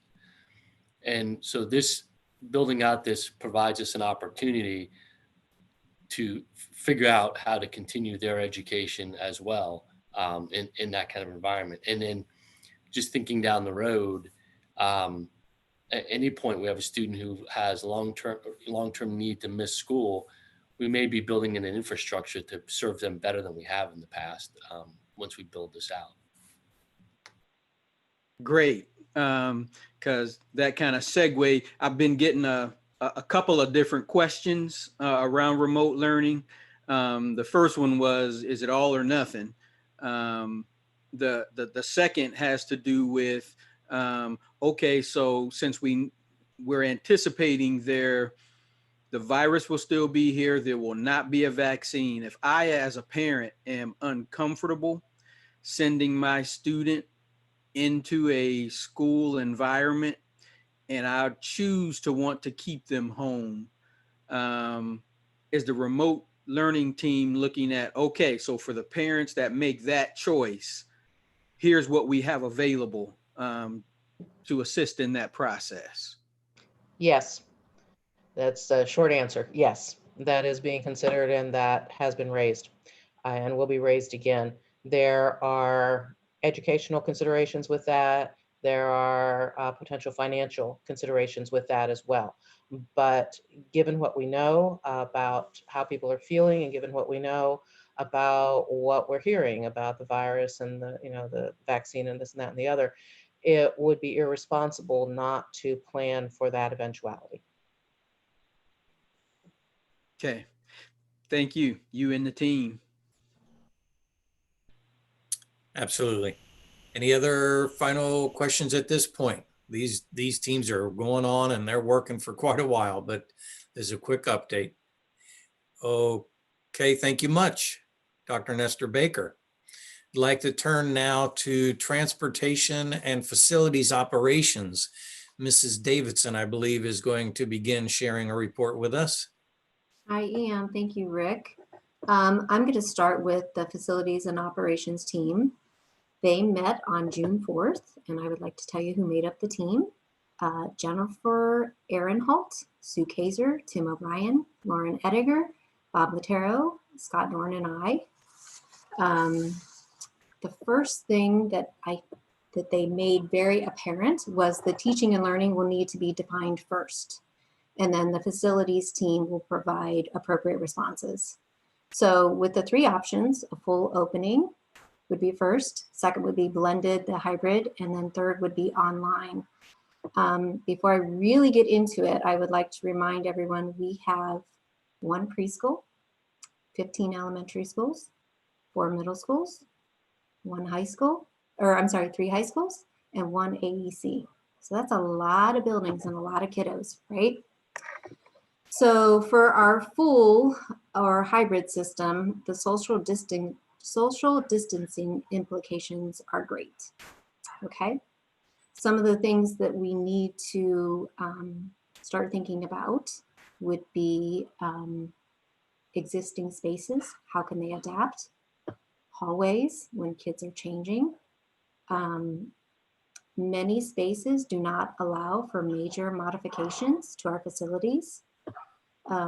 There are over 1,300 spaces that Scott Dorn and his team are evaluating to see if those can be manipulated. One of the big things our custodians would be charged with would be the sanitation needs. So in order for our kids to stay safe, they've looked at 400 sanitation stations that would need to be installed. It's not just the stations though. They would also need to be able to fill the stations. So if we would be able to order that, so the PPE also along with that. The custodial role next year would look different, absolutely. There would be more sanitizing and less time for the traditional work that they're responsible for. Some of the things we need to think about is, would that fit into an 8-hour workday? Would we need other staff? Who is coming into our buildings? Would we allow visitors and volunteers? Again, further time with that. So the 8-hour workday, maybe we would need to modify things there.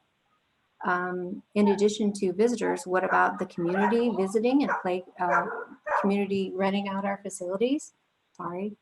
Are we going to let that? Also, another big space that our kiddos use are our playgrounds. How are we going to sanitize playgrounds? Let's see. Scott Dorn, jump in here. What am I missing?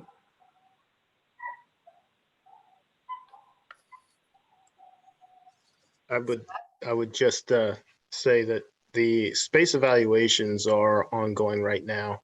As you mentioned earlier, we did a process, an exercise with each space's raw square footage, and then what a social distancing capacity might look like for that. We did some accounting for what the teacher workspace would be, maybe some built-in cabinetry.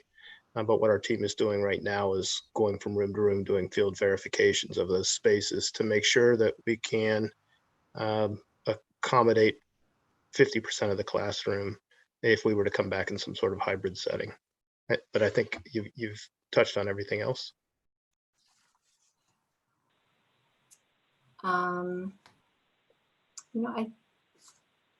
Okay. I may jump back to these notes because there are a ton. I'm going to move to transportation and then on to food service. So we'll start with transportation. So I also met with transportation on June 4th. The transportation actually and food service team, that was Charles Gaston, Sean Dawson, Bob Line, Charlotta Swankhammer, Carrie Dennis, Randy Snyder, Brent Kassler, and Scott Dorn. And why I'm mentioning all these people, the work they are doing, I can't even imagine. I imagine they are not sleeping at night because of all this stuff swirling around in their head. Again, first and foremost, they stressed to me that the teaching and learning will need to be defined first, and then transportation and food service will provide appropriate responses. Transportation first started out mentioning that they are concerned about having enough drivers. We currently have about 100 bus drivers right now.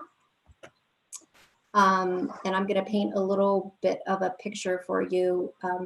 According to social distancing and ODE, we would only be able to have 24 riders per bus. So imagine our elementary school routes, which right now, from last year's data, we had 89 runs. So that's 89 runs, 89 drivers. If we would only have 24 riders on a bus, that would mean we would have 152 runs and drivers next year. So that's way over the drivers that we have. Middle school, right now, currently, we have 63 runs and drivers. We would need 113 next year if we were going to do 24 riders per bus. High school, 57 runs currently. We would need to do 95 runs. So this is big stuff, right? And that doesn't even take into consideration St. Paul's, the career centers, other non-public places we transport to, work study programs. We also, our My Van program, right now, we have 4 to 6 riders per van. It would be down to 2. There is some talk about maybe adding a seat, but they're not sure that can even happen because of airbags or crash testing. And I think they said the highway patrol has to check vehicles. So that would be another thing. Some options or opportunities they talked about in order to transport kids to school safely would be things to consider next year would be non-transport boundaries, maybe up to 2 miles. Different tiers of transporting. So that would need us to adjust bell times in buildings, shorten school days, to transport, shorten school days to provide more transport time between tiers. Maybe having a portion of the students report a couple days a week and then the other portion report a couple of the other days a week. So AB, like an AB day. There was also the talk that, so there's 24 riders per bus.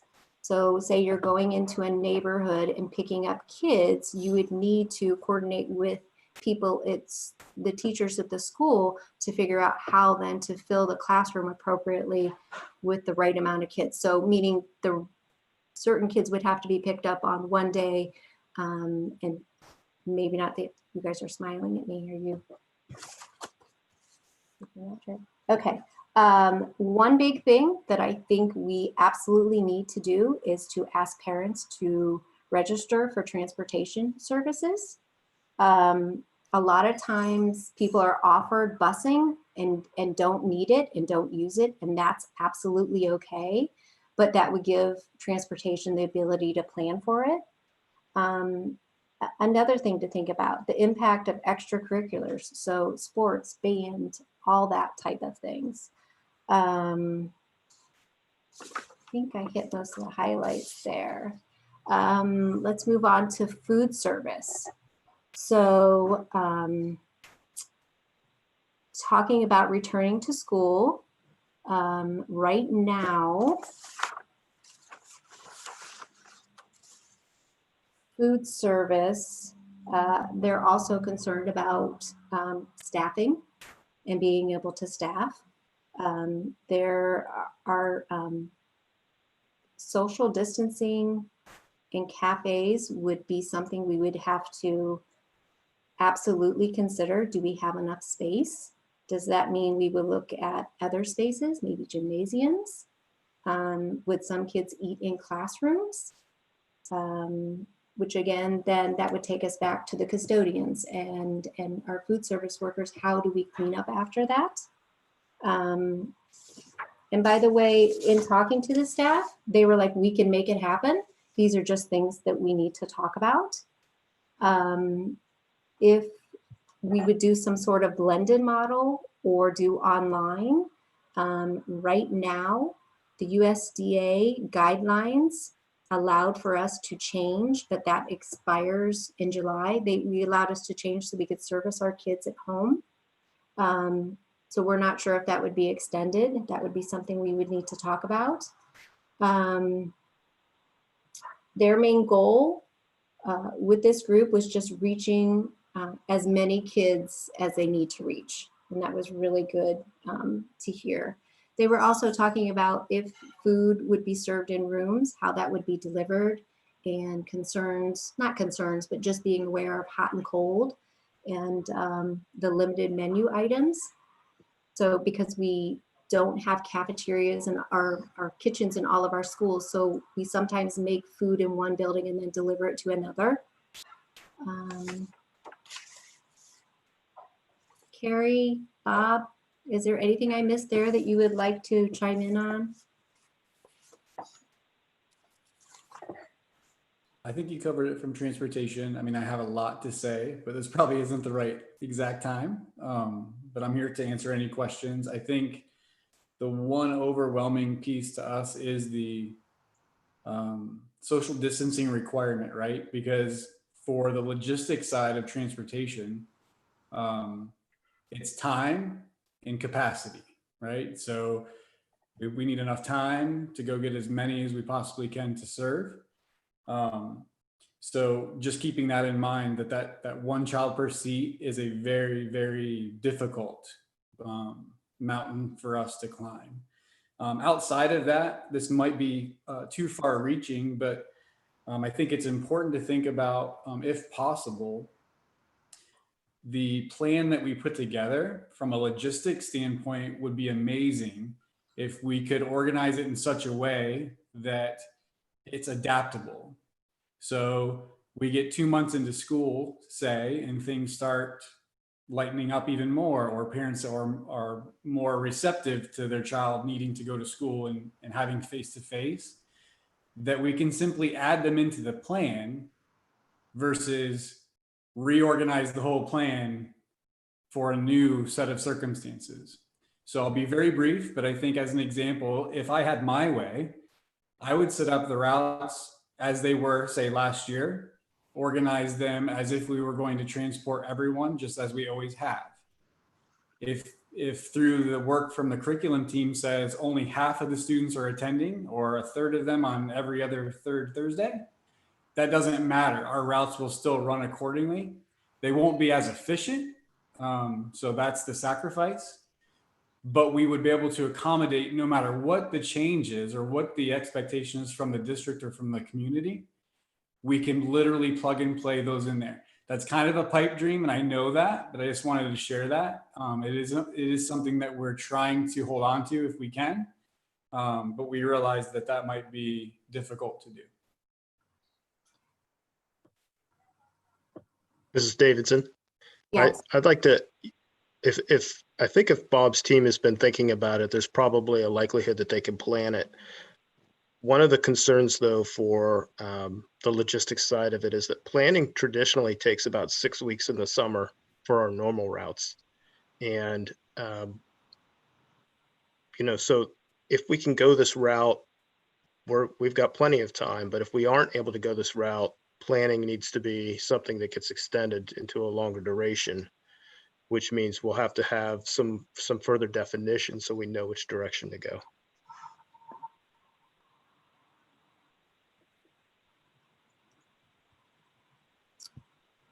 Carrie, is there anything you would like to add to food service? Good evening. I would say for us, it is a waiting game on regulations with the USDA as well. Know that we are committed to feeding the kids in any manner in which we can, and we will do whatever we can. Also following any food code changes that come out that we need to adapt to. For instance, right now we can't do salad bars, but we can still offer salads. We would just have to menu them differently. Our goal is to maintain the ability to offer a wide variety of foods that we can to help appeal to our students at the same time, not trying to limit ourselves down. So we'll do whatever we can.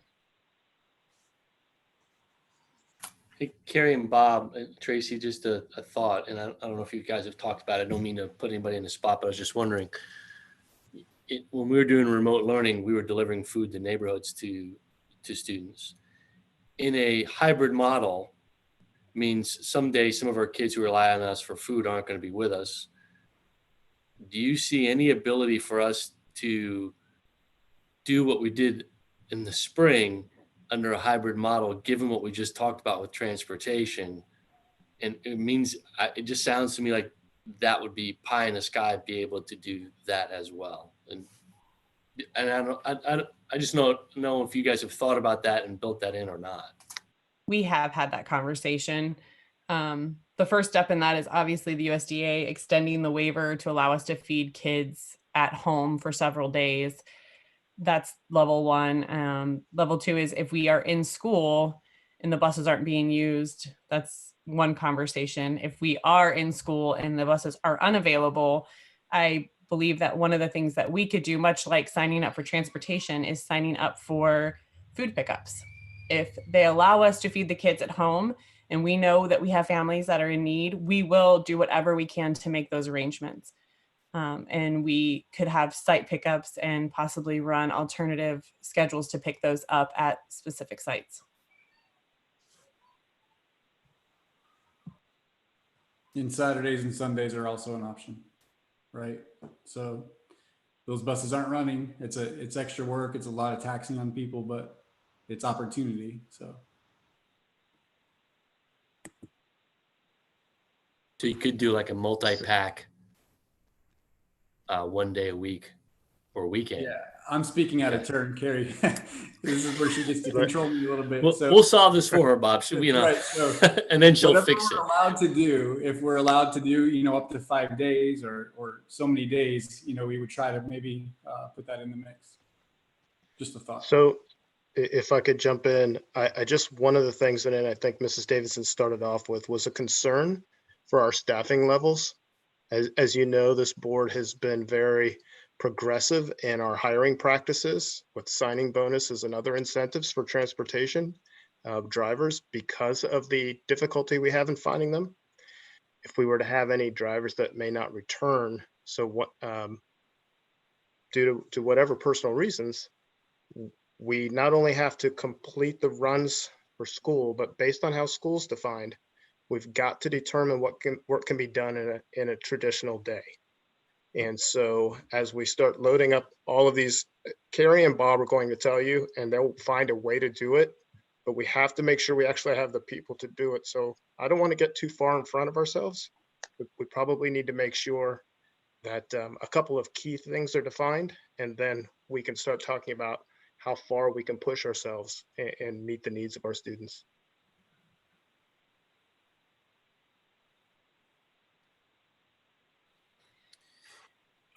With that being said, back to our curriculum team, is there a time frame that we are looking at in terms of having some answers to some of what that looks like? I know some of it's out of our control. It'll be dependent on what comes down from the governor's office. But do we have a time frame that we're looking at to make these decisions? Because if it usually takes 6 weeks for us just to do transportation, it's looking to me like, within the next 30 days, we need to have at least some preliminary answers. Scott, Uh, and Barbara, right. and John, you guys want to chime in on that? Because I think I'll be wrong if I answer it. I think I'd start with this. Where the team has begun assumes a blended model, assumes current social distancing standards.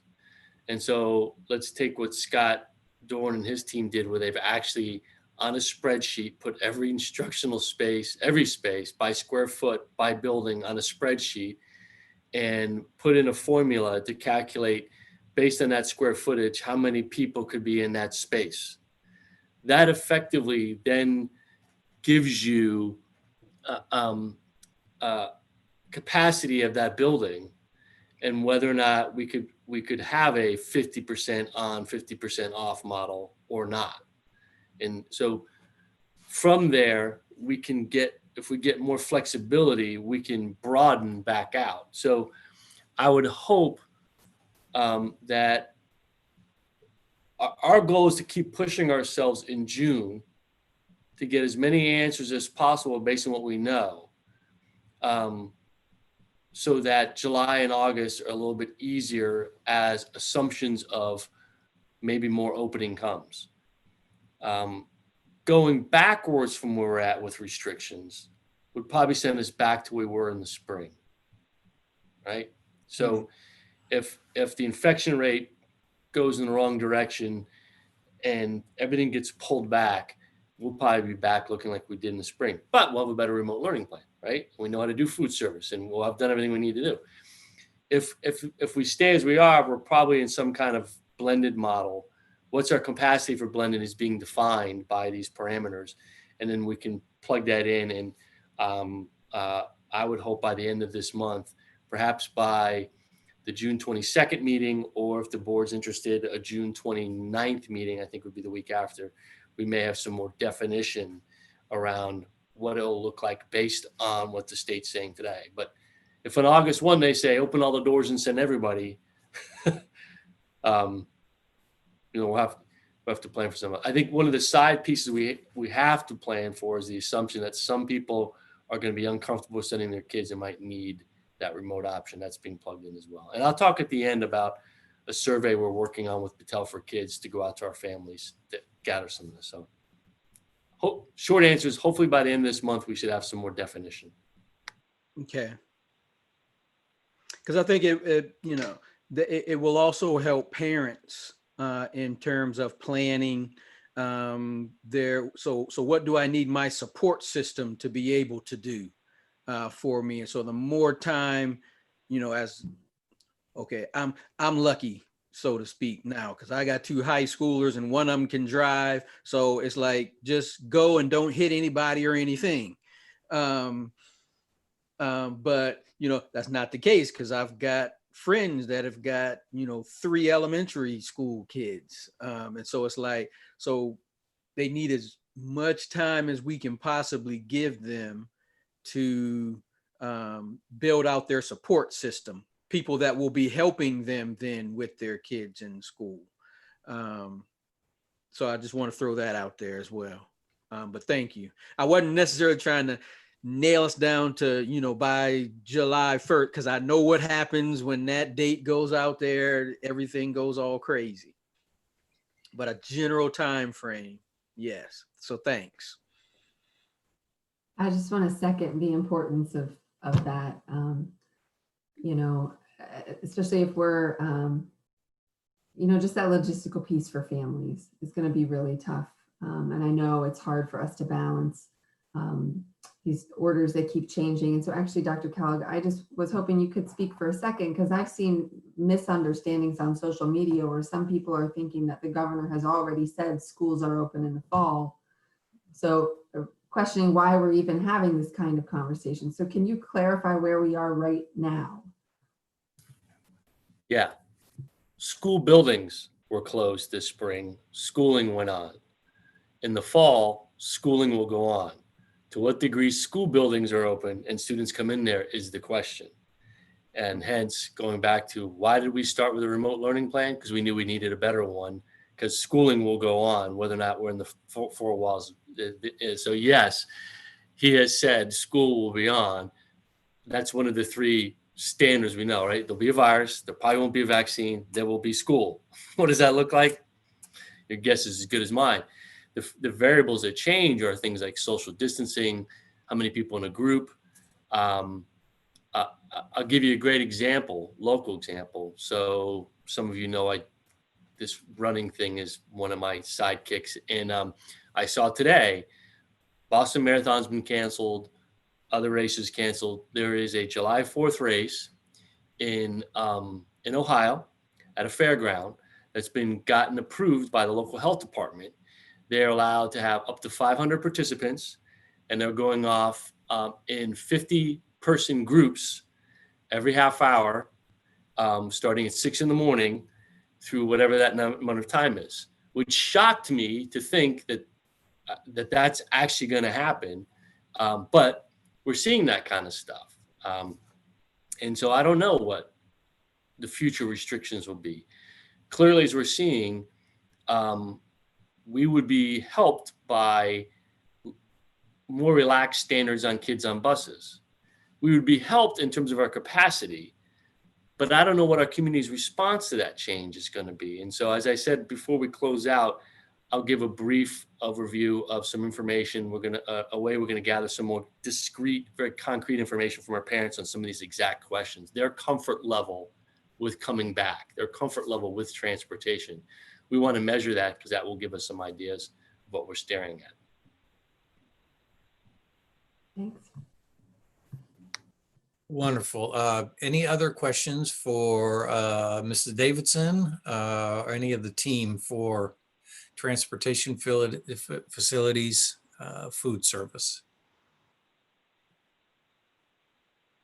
Tracy, well done, and thank you for serving in all of those different areas, and thank you for bringing out the names of the people that you are working with. I know some of them are on this call, and I just appreciate Dr. Kellogg and Bob willing to solve all of Carrie's problems for her so she can relax the rest of the summer.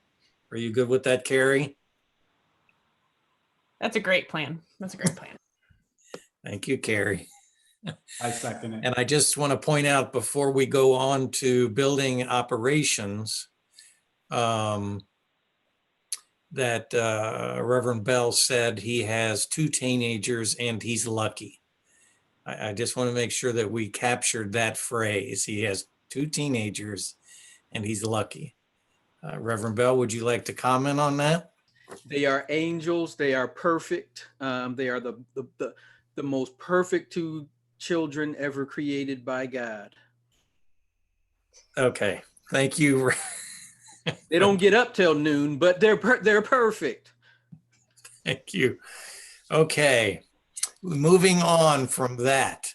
Thank you, Tracy. Great update. To building operations, Jen Altman is serving in that area and will give us an update. Yeah, happy to. So you'll find some of this starts to be redundant with some of the other updates. Mrs. Davidson had such a comprehensive update. I'll just get to say ditto on some things. But I want to thank this team. I have personally been able to sit in with the secondary operations team, and I will not be able to name everyone because it was, as far as I could tell, every middle and high school administrator plus a few folks. So there were a couple dozen people on that Zoom meeting, but wanted to thank them. And then Scott Reeves and Barbara Wallace, who take point for secondary and elementary respectively, we'll hope that they'll hop in here and fill in some pieces, particularly Barbara Wallace, since I didn't get to sit in on the elementary meeting. So, but at the secondary level where they started, and this has already been alluded to, was with sort of a thought experiment about if we were to return to school buildings with 50% of students attending on any given day, what would that look like in your building? That was the question posed to the administrators. where are the pain points? Where are the opportunities? What do we need to think about? And so I'm going to share some key takeaways. The starting assumption here, again, is about 50% of students. So the ideal scenario would be if we could accommodate 15 students per classroom as a minimum attending each day. And there's some math on that. It gets a lot harder if you drop that number to 12 students per classroom, but we don't need to get into that here. 15 is sort of an ideal scenario for a hybrid model where you have half of the students attending. There are a number of scenarios for alternating students into the building. So again, like Dr. Kellogg said here, we're sort of starting with an assumption of a hybrid model. And of course, that means half the students are in the building and half are not there. So you have to figure out how you're going to split them up. There's not a commitment yet because there's so many unknowns to what those splits would look like. But there was a concern from administrators to want to keep students from the same families on the same split to ease the schedule and transportation from families' point of view. And so I think that's a fundamental question is that important to families that, you know, say you've got 2 middle schoolers, well, they're going on the same days if we're sharing, you know, if some kids are on some days and some kids are off. Again, acknowledging that some families might elect not to send their kids to the school building in the fall, and we need to accommodate those students with 100% virtual learning. So that seems to be an assumption across the board. And of course, again, we need to have that 100% virtual plan in place anyway, because that's just the direction we need to go. So I'm going to share some particular pain points that these middle and high school administrators in particular raised. And I know some of these are also true for elementary. In addition to the transportation challenges that Mrs. Davidson has already talked about systemically, there is at the school building a challenge in unloading and loading buses, right? So you get all these kids sort of funneling into a building at one time. So the idea that even, you know, if we can figure out how to put, say, the 24 kids on a bus, once that bus gets to the school, there are additional considerations. You can't just open the door and let them all, you know, 10 buses release all their kids at once into one school door. So buildings are thinking through what that could look like, using different doors for bussers and walkers and car riders. So trying to not have a funnel of a bunch of students entering together. That might require staggering bus arrival and departure times. So again, I think Mrs. Davidson touched on this, that would extend the amount of time that it takes to get kids just physically into and out of a school building. So what does that do to the rest of the day? Does that shorten instructional time? Does that extend the overall school day? There are no answers there yet. Those are just questions. And that, of course, is related to teachers' contracts, their contractual hours, and how long their workday is supposed to be.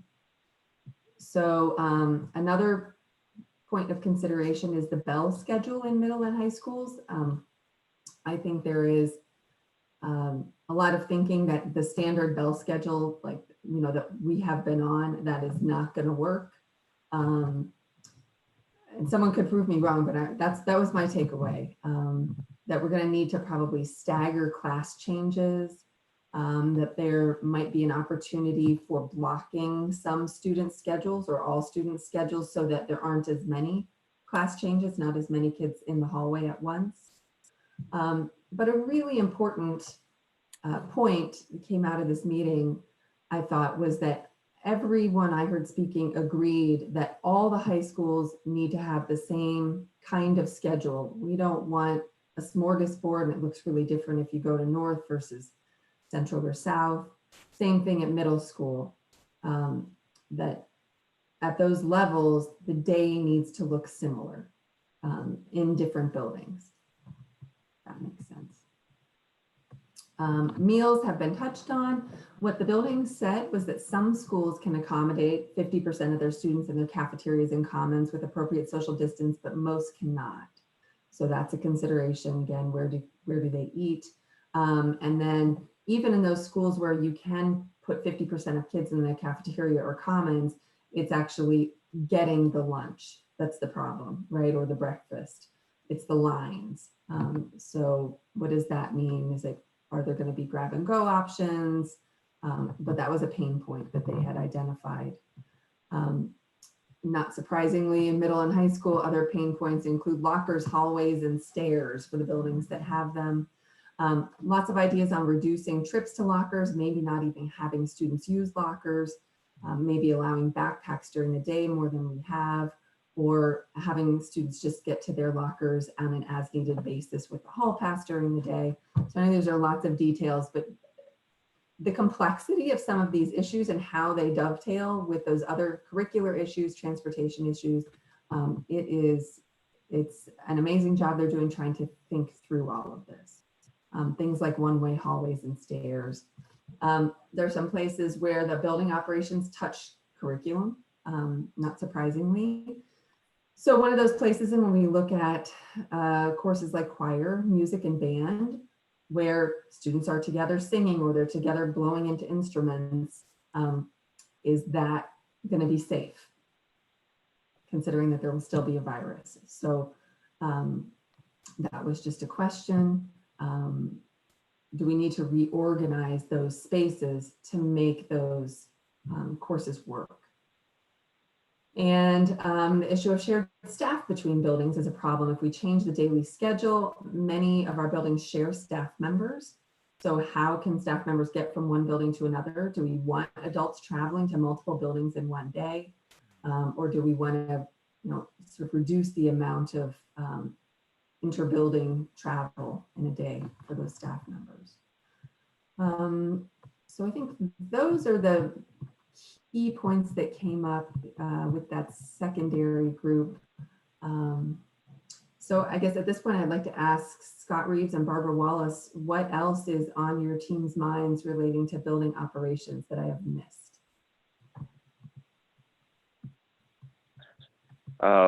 Thank you, Jen. First off, I called in, so I don't have a video screen. So could someone confirm that they can hear me? Because I can't tell. I don't see anyone's faces. We hear you. can All right. Very clear. Thank you. As Mrs. Altman said, I think the kind of with transportation and food service, doing a blended model is very, very tricky. It's very tricky because the buildings vary in size and the way that they're built, which some lends itself to ease of social distancing, some makes it very, very difficult. There's a lot of moving parts.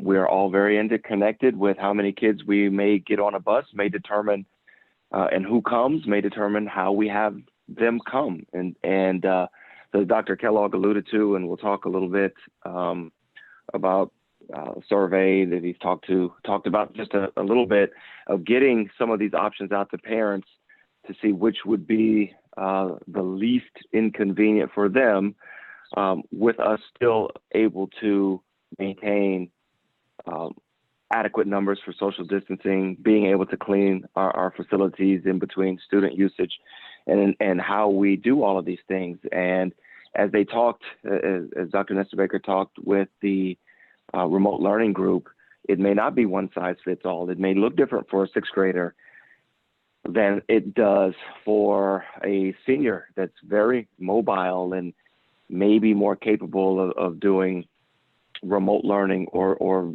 being actually physically at the school less than a ninth grader or a sixth grader may be. And so we are meeting on our remote learning plan with staff members, teaching staff members and administrators to revise our remote learning plan, which we hope to do in 1 or 2 sessions with them, and then pivot to hopefully getting some information back from the surveys to really hone in on what our blended learning model might look like.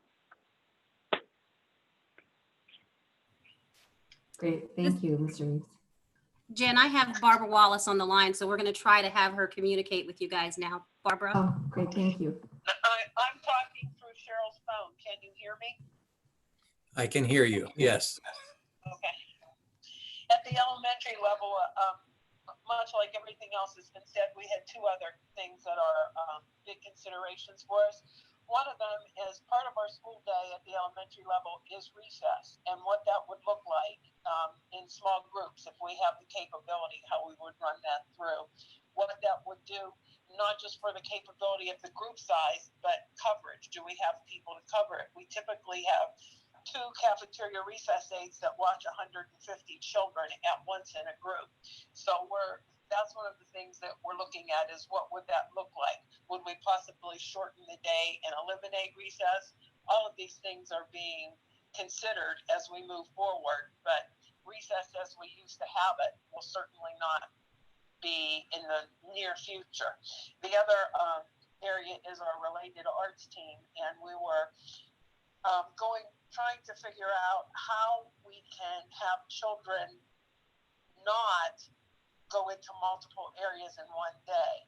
So possibly having related arts go into classrooms rather than have 7 classes go into a music room without time to thoroughly clean between the classes. So those were just 2 of the things that elementary is continuing to wrestle to see what we can come up with if we do a blended model. Great, thank you, Ms. Wallace. I think that's the summary that I have. I'm happy to answer questions or throw questions to people who know more than I do. Thank you, Ms. Altman. Any questions for Jen or any part of that team? That's it's another group that's just watching a lot of dominoes and trying to keep track of everything. Questions for Jen? Not necessarily for Jen, but Scott, could you give us a quick update on where are we with extracurriculars? Yes, thank you. That's a good call out.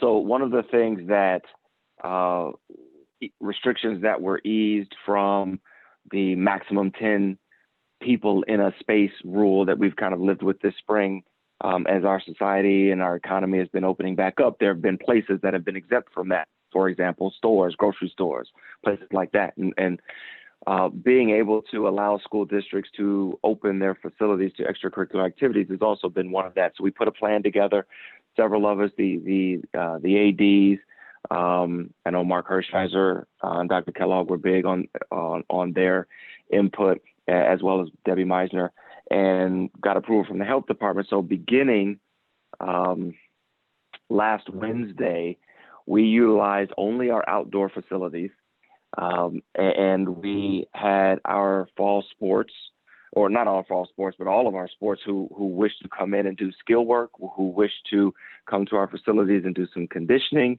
and things of that nature, were able to put themselves into small groups. They are maintaining social distancing. There's pictures and videos that our ADs have put out on Twitter or whatever, seeing their football teams working on the football field, but kind of maintaining small groups and working distances and things like that.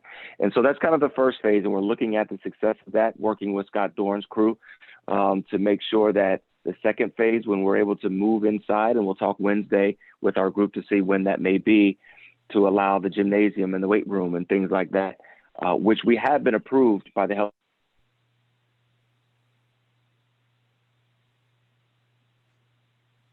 You cut out, Scott.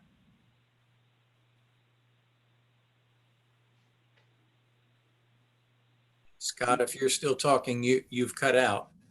We may have lost them. I'll fill in the last part. So sure. We implemented phase 1. We're starting to look at phase 2. We'll start to look at that. One of the big parts of this, as Scott referenced, and I appreciate him doing that, was as we get these allowances, one of the premises we're making is that first, whatever plan we have, we're going to run by the health department, make sure it meets their expectations. So that's been a big part of it. And we'll continue that moving forward. So we'll start looking at, I know there's non-school related agencies that have interest in accessing our facilities. We're going to take our time and do it well. Back to Scott Dorn and his team's pressure, everything we open up to people requires sanitation services that are different than before. And having the capacity to do that, both in terms of human power and equipment is a challenge, right? And so we just keep that together. Scott, so I apologize. Scott's phone dropped off, but that, I think that's where he's going. It's okay. It's okay. Thanks for jumping in. Jen, any kind of concluding thoughts or any other, I should say, any other questions for Jen and that team?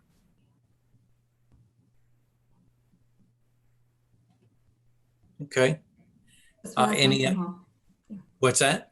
I just want to thank them all. It's a ton of work for every building to walk through this. You know, they sort of have to do this mental exercise of walking through days and the lists of issues and how these different teams, you know, their work intersects. So I just want to thank them for that. It's hard work. Thank you, Jen.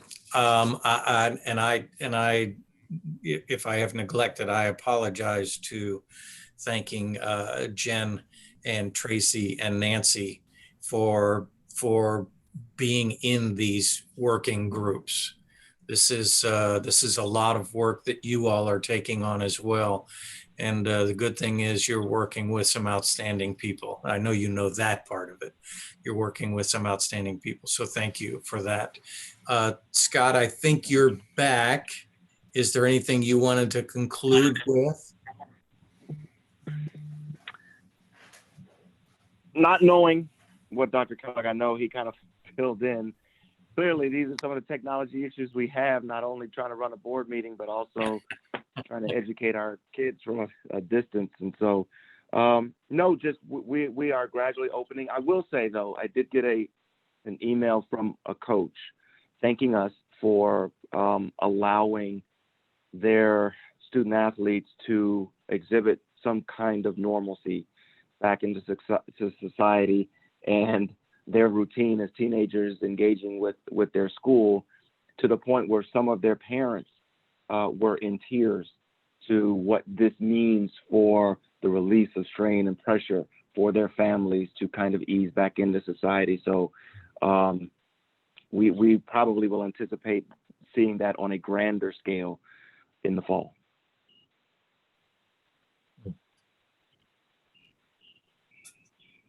Thank you, Scott. I'll just echo that. We have said before as a board, sometimes it is the extracurricular that allows a student to just hang on to school and to feel a community when they just don't want to do it anymore. And sometimes it is that extracurricular of fine arts, band, the team that can make a difference in the heart of a young person. So this is not inconsequential. This is very important. Thank you, Jen. Great report. Appreciate it. Appreciate all of you jumping in there. Moving on, we have more work groups, more teams out there. Human resources. Both Vaughn Bell and Nancy Nestor Baker are liaisons in that area, who will give us some beginning updates. I will. We'll start off with a staffing update. So far, we as a district, we're experiencing an average number of staffing changes throughout the year. So the COVID-19 pandemic has not significantly impacted our processes or numbers this year. So far, things are pretty much as usual. Some of the a few of the changes that have been made. We're holding virtual interviews and virtual onboarding processes that both appear to be working very well.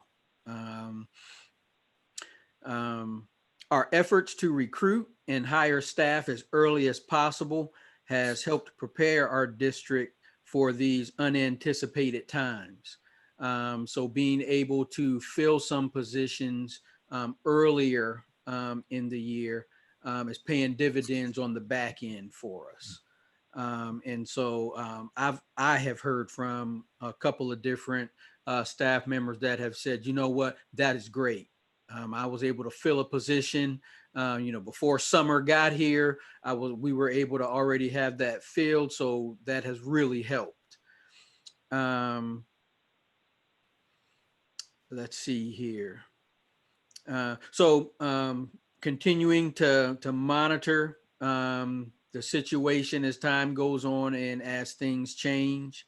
So in terms of hiring, we've hired over 30 licensed positions, and about 15%, as Dr. Kellogg mentioned earlier, about 15% of those are from underrepresented groups. And that's so as of June 1st. We anticipate needing to fill about 10 to 15 licensed positions, and as we continue to receive resignations. So we're guessing somewhere between 10, 15 slots we'll have to fill as well. We believe that the current pandemic has not hurt our ability to attract a strong pool of highly qualified candidates. So there is still quite a bit of interest in working in Westerville schools. And so the whole COVID-19 situation has not affected that. We also see an average amount of internal movement among staff in terms of moving from one building to another. So that's on par with where it has been in the past. And for our classified positions, we continue to hire for all of our classified positions related to essential services, health aides, custodians, those kinds of positions, as resignations occur. So in terms of staffing, things are pretty much on par with where they usually are. Labor management update. We continue to hold regular meetings with all union and labor groups and organizations to listen to their concerns and provide them with updates, and to continue to learn from one another. Let's see here. At this point, we don't need to make policy changes or develop any memorandum of understandings, but that may change as it becomes clearer about what the need will be for the upcoming school year. Possible change the work conditions, restructuring the traditional school day, new transportation routes, new cleaning procedures, those kinds of things. So as those become more clear as to what they will look like, there may be the need for us to enter into some MOUs. But right now, that's not necessary.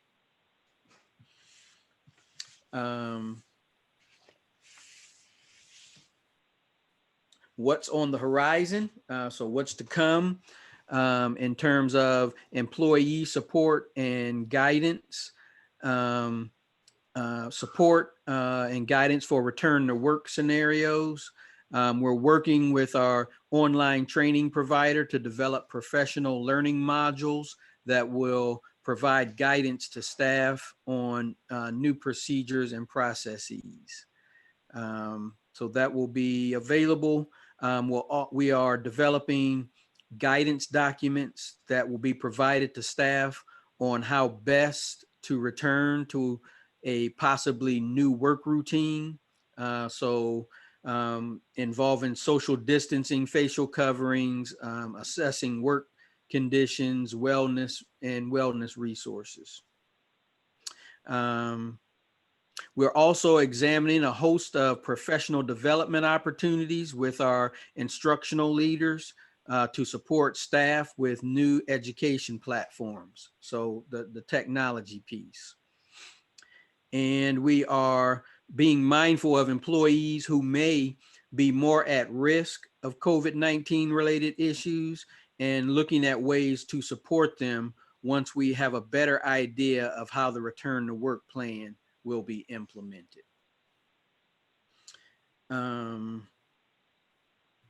Let's see here. Substitutes. We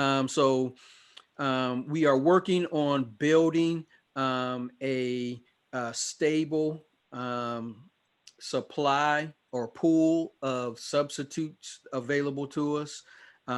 We're exploring options to ensure we have a sufficient number of substitutes available for situations when staff may need to be out of the buildings for multiple days. Consideration is being given to permanent subs and other options. We're also working with the ESCCO to ensure subs have sufficient training for new health and school guidelines during their onboarding process. And one last item to hit, late staffing notifications. Preparing for staff who are resigning late in the summer. So we're maintaining a list of strong, highly qualified candidates who we can contact should we receive late summer resignations. Teachers have up until July 10th to resign from their positions. That's a statewide requirement. So in order to make sure that we're able to fill those positions, that's why we're maintaining a list of strong candidates for any openings that may arise. Dr. Nestor Baker, Dr. Hopkins, anything that I have left out that you think needs to be included in the conversation? I think you hit it all really well. One thing that I wanted to kind of underline that you said was the issue related to substitutes. And as you all know, even in a normal year, we have difficulty sometimes getting subs. And if you think about current guidelines regarding quarantining after exposure, we could be looking at people who need to be out for a couple of weeks. And if we have a number of people who need to be out for 2-week chunks at a time, we will very, very rapidly be in trouble as regards the ability to cover those classes. So when Vaughn and Paul Hopkins talk about the possibility of considering permanent subs, that's why we would be looking at that. The district looked at doing permanent subs a couple of times in past years and never moved forward with it, but we've never been in the kind of situation that we're in now. Because if we are looking at the difficulty of getting subs, you know darn well every other school district and school in this area is looking the same way. So we need to be as proactive as we possibly can. The other thing that you probably have noticed is how everything we're hearing is my favorite, a giant Venn diagram. All of it meshes together, all of it has overlap. And the good thing is all of our people are working together so that those overlaps can be leveraged and so that we don't end up creating more problems because we work in silos. So the Venn diagram is there, it's very clear. What HR does kind of undergirds and surrounds a lot of that. So I really appreciate the work that Dr. Hopkins and his team is doing or are doing. I think the substitute issue, particularly the classroom substitute issue, is one of the things that probably give Dr. Hopkins the most angst for the reasons you said, Nancy. And so then when I go back and I look at an improved remote learning plan, so let's take a scenario where you may have a whole building get closed, right? You may have a teacher who's quarantined but not symptomatic, so they're able to still work from home and deliver instruction remotely to a classroom full of kids who may also be quarantined. So that, again, that remote learning plan and stabilizing that and making it more robust is a cornerstone to providing alternative solutions to in-class instruction under any of these scenarios. And what does that mean long-term for us too? Because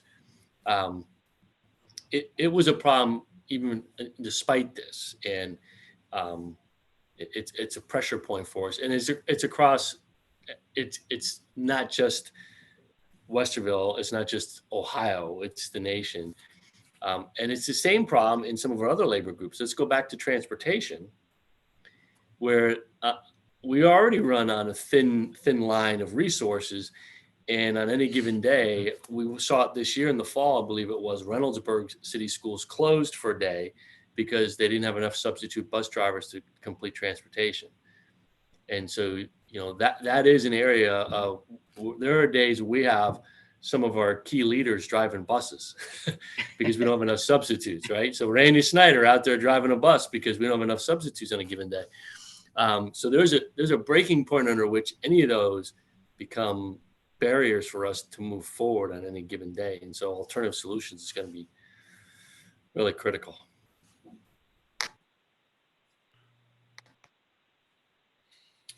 One other thing that I texted Paul last night after being in a conversation with a parent that was concerned, that had a question about, so what are we going to do if 20% of the teachers decide they don't want to return to the workplace? That was the statistic that was listed in the USA Today article, where they were saying 20% of teachers may not want to come back. And so our people are looking at, okay, so who might those individuals be? And as best as they can, trying to stay on top of those situations as they arise. We have not had a lot of that thus far. But that goes back to where the importance of the process of maintaining a list of good, strong candidates that we might be able to then pull from in order to backfill positions as the need becomes necessary. And one of my neighbors, Dr. Kellogg, volunteered to drive a bus if need be, whatever it takes. So his 5-year-old can get to kindergarten. He said he's willing to do, even if if he has to shuttle kids along with her. So I told him I would be sure to let him know that Yasser volunteered to shuttle kids. Bob Lynn has a contract in his hand right now. If you give him the address, he'll drive there now and sign them up. That's how we work. And he's a mechanical engineer, so he'll figure out how to make the bus more efficient. And it's on the record. He really wants that kid in kindergarten next year, doesn't he? Thank you, Vaughn. Thank you, Nancy. Thank you, Paul, and a lot of team members. I know. I would like to ask a question for HR. Paul, it may be you, but Nancy and Vaughn certainly jump in. And this is a tangential question. But I think based on our resolution and what we are seeing in the world and our desire, could you just share with the community 2 minutes? What are we doing, have done, are doing to attract and hire? I started to say attract and hook in, but I want to say attract and hire minority candidates. Just what would you say to the community that would say, why don't we have more? What are you doing to, and they may ask it in a very kind way. What are you doing to attract underrepresented populations as teachers in Westerville? How would you respond to that? What have we done? What are we doing? I'll be happy to start the answer here. First of all, I think when I came in and I started to hear that, the first thing I tried to do was listen. And I really do appreciate the work Mr. Vice President Bell, Dr. Kellogg, and I met with Cynthia DeVise and a number of teachers from underrepresented groups. And we started to listen. And because not only are we trying to recruit, we're also trying to retain teachers as well. And so we wanted to learn what are some of those issues? What are you seeing? Why, what can we learn from you in efforts to increase the number of people? And they came up with some phenomenal ideas. So we have started to reach out to some historically Black colleges around the state. We went to Central State for the first time a year ago, and we started to develop partnerships with them and other historically Black colleges around the area. We've also been very intentional on when going to college fairs, looking at data, looking at, for example, if Bowling Green State University has a high number of teachers who are representing groups of diversity, hey, let's really be intentional about attending those fairs even more so than some other fairs and doing some of those efforts there. I've been really excited about that group that Mr. Bell and Dr. Kelly and I met with. Is their recruiting? Is we're starting to reach out to them and say, hey, do you know some friends, some colleagues who might be interested in joining Westerville? And one of the things that I've been really excited is that they are recommending Westerville as a place to come to work, of friends and other colleagues that they have worked with, maybe from other school districts, other states even, to say, hey, you should really consider coming. And I think, starting to ask some of these administrators to come with us to these college recruitment fairs has also been very successful. We just recently partnered with Otterbein University with the Human Capital Grant. So we're looking at different ways to address implicit bias in interviews, address, how are some of our strategies to grow your own. And that's one of the things we started in our 3 high schools, an Educators Rising chapter, which we were hoping to really launch. But unfortunately, when end of March came, we weren't able to do that. But we do have some teacher leaders at all 3 high schools who want to do that, and to encourage all students, but especially students who from underrepresented groups, to consider education as a career, whether it's teaching, counseling, administration, coaching, IT work, whatever it might be, to consider joining Westerville. We're really excited that one student has actually just received a tuition scholarship at Otterbein to consider education as a career for her. So those are just, some of the immediate things that we're doing to try to build not only the recruitment, but like I said, also that retention, and to make Westerville somewhere where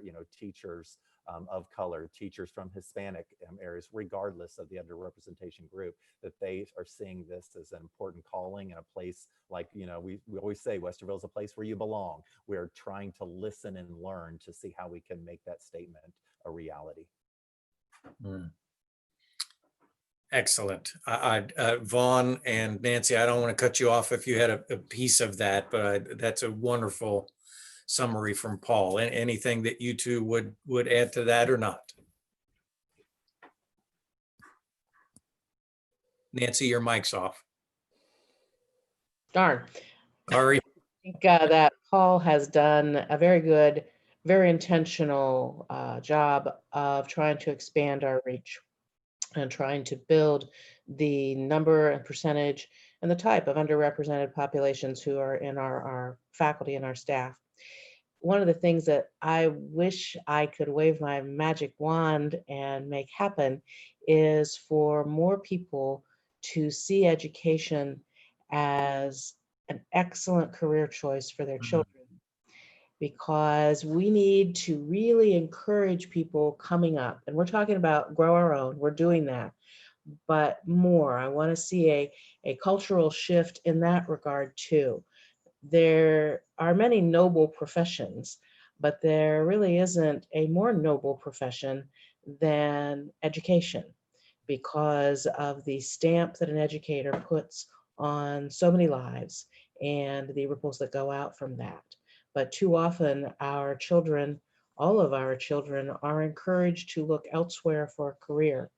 And we all together, all of our community, need to be encouraging people of color and people who are white to go into education, because it's a strong career, it's a good career, it's a fulfilling career, and there are jobs There are people who need them. Mhm. Thank you, Nancy. Good reminder. Vaughn, just a word or two, or you okay? The only other thing I would add to all that's been said would be, because I've had to answer this question several times, and I've been in several community conversations, and invariably, this is going to be one of the issues that gets brought up, is to invite and encourage parents and members of the community to actually do a little research and on teachers nationwide and the diversity in the teaching ranks nationwide. Because when you do so, you will discover that we're not pulling your leg. We're not trying to pull a fast one on you.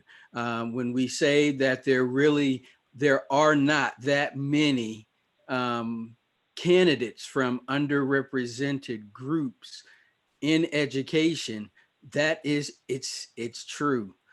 So it is quite difficult to build the kind of diversity that people would like to see.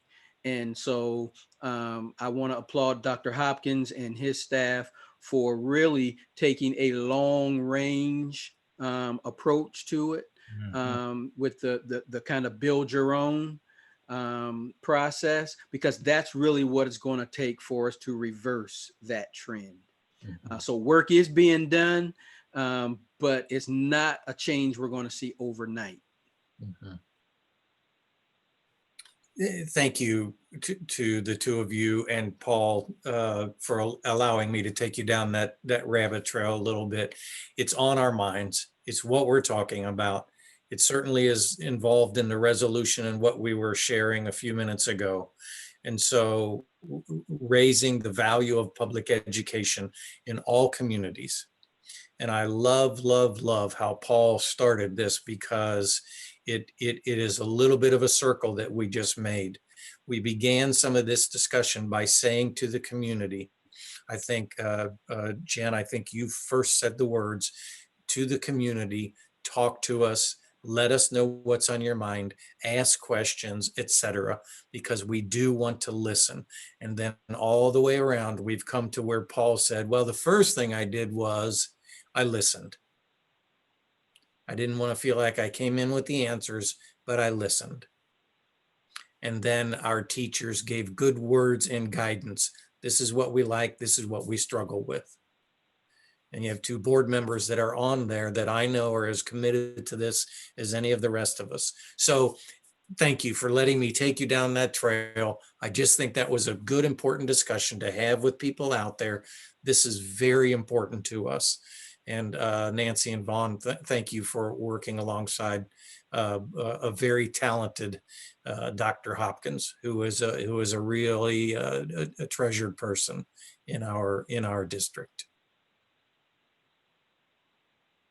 Thank you. Okay. If you're still with us out there in television land, we still have a few more work groups that we're going to work on. And the next one is community engagement and communication. And I'm to report on that one. So let me share with you a little bit, and then Greg Vibrance will correct everything that I'm about to say and make it much more clear to you. So I can give you a relatively quick summary on our community engagement and communication strategy as we head toward fall of 2020, trying to open schools and what that will look like. It will come as no surprise to you, based on everything that you've already heard, is there is a cloud of uncertainty. There is so much that we don't know that is impacting even things we do know. And we know that things can rapidly change based on a governor order or guidance from health officials. And we take both of those entities very seriously.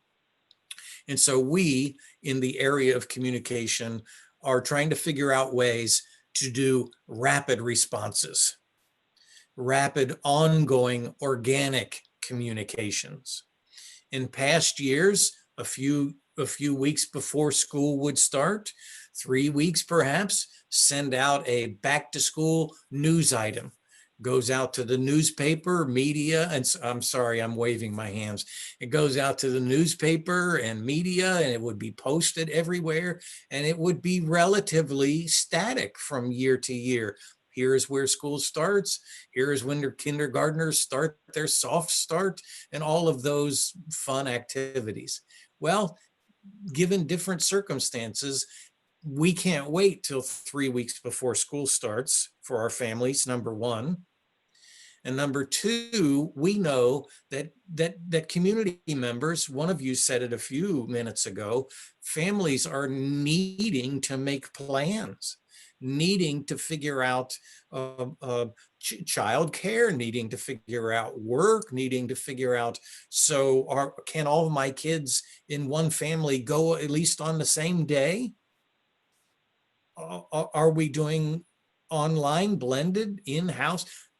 From the communication standpoint, that is just simply saying all of these plans as they unfold will be much more static in the back to school rollout of information than it has been before. And so Greg and his team, and I'm trying to be a part of that as well. We're working on ways to use streams of communication that can be continually updated and maintained with the most current information, because we will need to let our families know, right, on an ongoing basis, what we know right now. Here is the information regarding back to school 2020. Oh, the governor gave new orders. You remember what we told you last week? It now needs to change. Nothing can drive us crazier than that truth. But imagine the world of parents or grandparents, which is what we are, right? Well, Tracy's not a grandparent yet, but she is a parent. No, not a grandparent yet. So all of that needs to unfold, and we need to share in a much more dynamic way. And we would suggest, I think Greg, he and I were talking about, probably in more avenues even than we have shared before. The information will be fluid, and we will just need to be very consistent and frankly, very patient in just sharing with people. We know that this is disconcerting. We know we would like to have it all locked in place, but we don't from a remote learning plan. We don't from a transportation plan. We don't from a building operations plan. We just don't have that yet. And so you don't want us to communicate what we don't know. The flip side of that is that the communication needs to be pretty consistent, authentic, and honest. Because when you don't communicate, people create their own communication. And so what we do know, we will share. It's going to be somewhat of a different approach. Let me just sum and then ask Greg to dive in here. It's going to be a different approach to back to school information than we've done in the past, but that's the current circumstance we live in. And so we would say to our children, this is the reality. This is what we need to deal with. Let's figure it out together. And so once again, I would suggest we are listening. We want to listen to the community. What are your questions? What are your concerns? And we will respond with the information that we have at the time and make it accurate and timely. Because the families have that right, but they also have that desire. They need to know. Greg, what have I missed? What would you add? What would you say, Greg? I think you've done a great job summarizing some of our conversation and the direction we're headed. You're exactly right. If you didn't do it, I was going to call it out. The fact that we heard from Mr. Bell and Ms. Altman point out earlier that, families need more time to make these plans. And the way they get more time is by having information sooner. We're looking at some changes to internal processes and procedures that we have had in place for many years in terms of back to school communication to support that dynamic acquisition of information, the creation of the documents and resources that we can make available to families, while also hoping to build that understanding that this is dynamic information subject to change.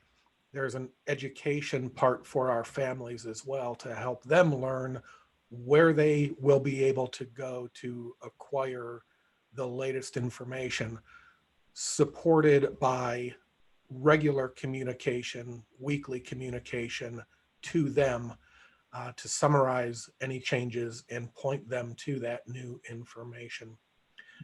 And it's complex because we're looking at different layers of communications based on family needs. What I mean by that, we're going to have to find this balance because you're going to have families that they just want to know the what. What does this look like? What do I have to plan for? There are other families that are going to want to know the what, but they're also going to want to know the why. And then there are going to be families that want to know the why not. And there's nothing wrong with that. We have to come up with the information that's going to meet all of those needs and concerns and interests of our families. And that's going to happen by making some changes to how we've done some things internally over the years and how we have pushed out information and when we have pushed out information as compared to past years.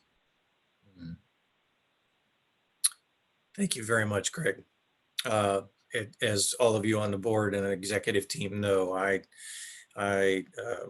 get to work next to Greg in this area, and that's a real honor. Very strong and authentic man that wants to communicate accurately and authentically. Any questions for Greg? Don't ask me any questions, just any questions for Greg. No, it's important. It's an important area. Anything else? I just have one real fast. So if families right now today want to know what we know, what's the best way for them to do that? Is there a place on the website they should go? Is it watch this very long Board of Education meeting recording? Where would you direct them today?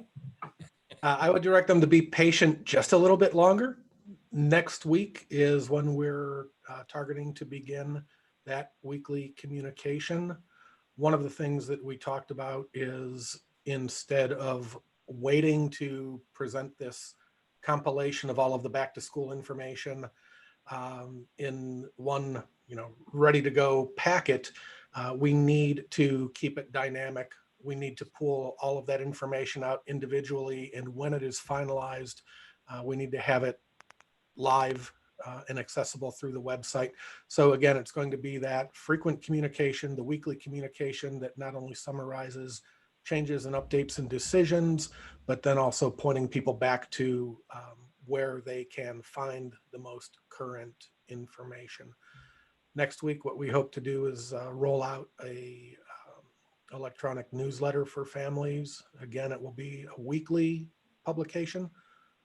Sometimes the information that's shared may be nothing new to report, but we just want to remind you, this is where you can go to find the information. And then internally, we are accelerating all of our timelines and deadlines for updating that information. It's a bit of an arduous process to approach it this way, but one that we are definitely willing and wanting to take because we realize the importance of it. Thank you. Thanks, Greg. Great question, Jen, because we do know that people want to know like yesterday. And I think one of the things that's so valuable about this work session is, you know, you all have been in a lot of meetings leading up to this work session. And now here's kind of the distillation in this work session about where we are and where we're going. And we really couldn't do a lot of communication about all these different areas until we coalesced some of this. And even that, you see, almost every one of us have said, well, we think we're going this direction, but you know, it could change.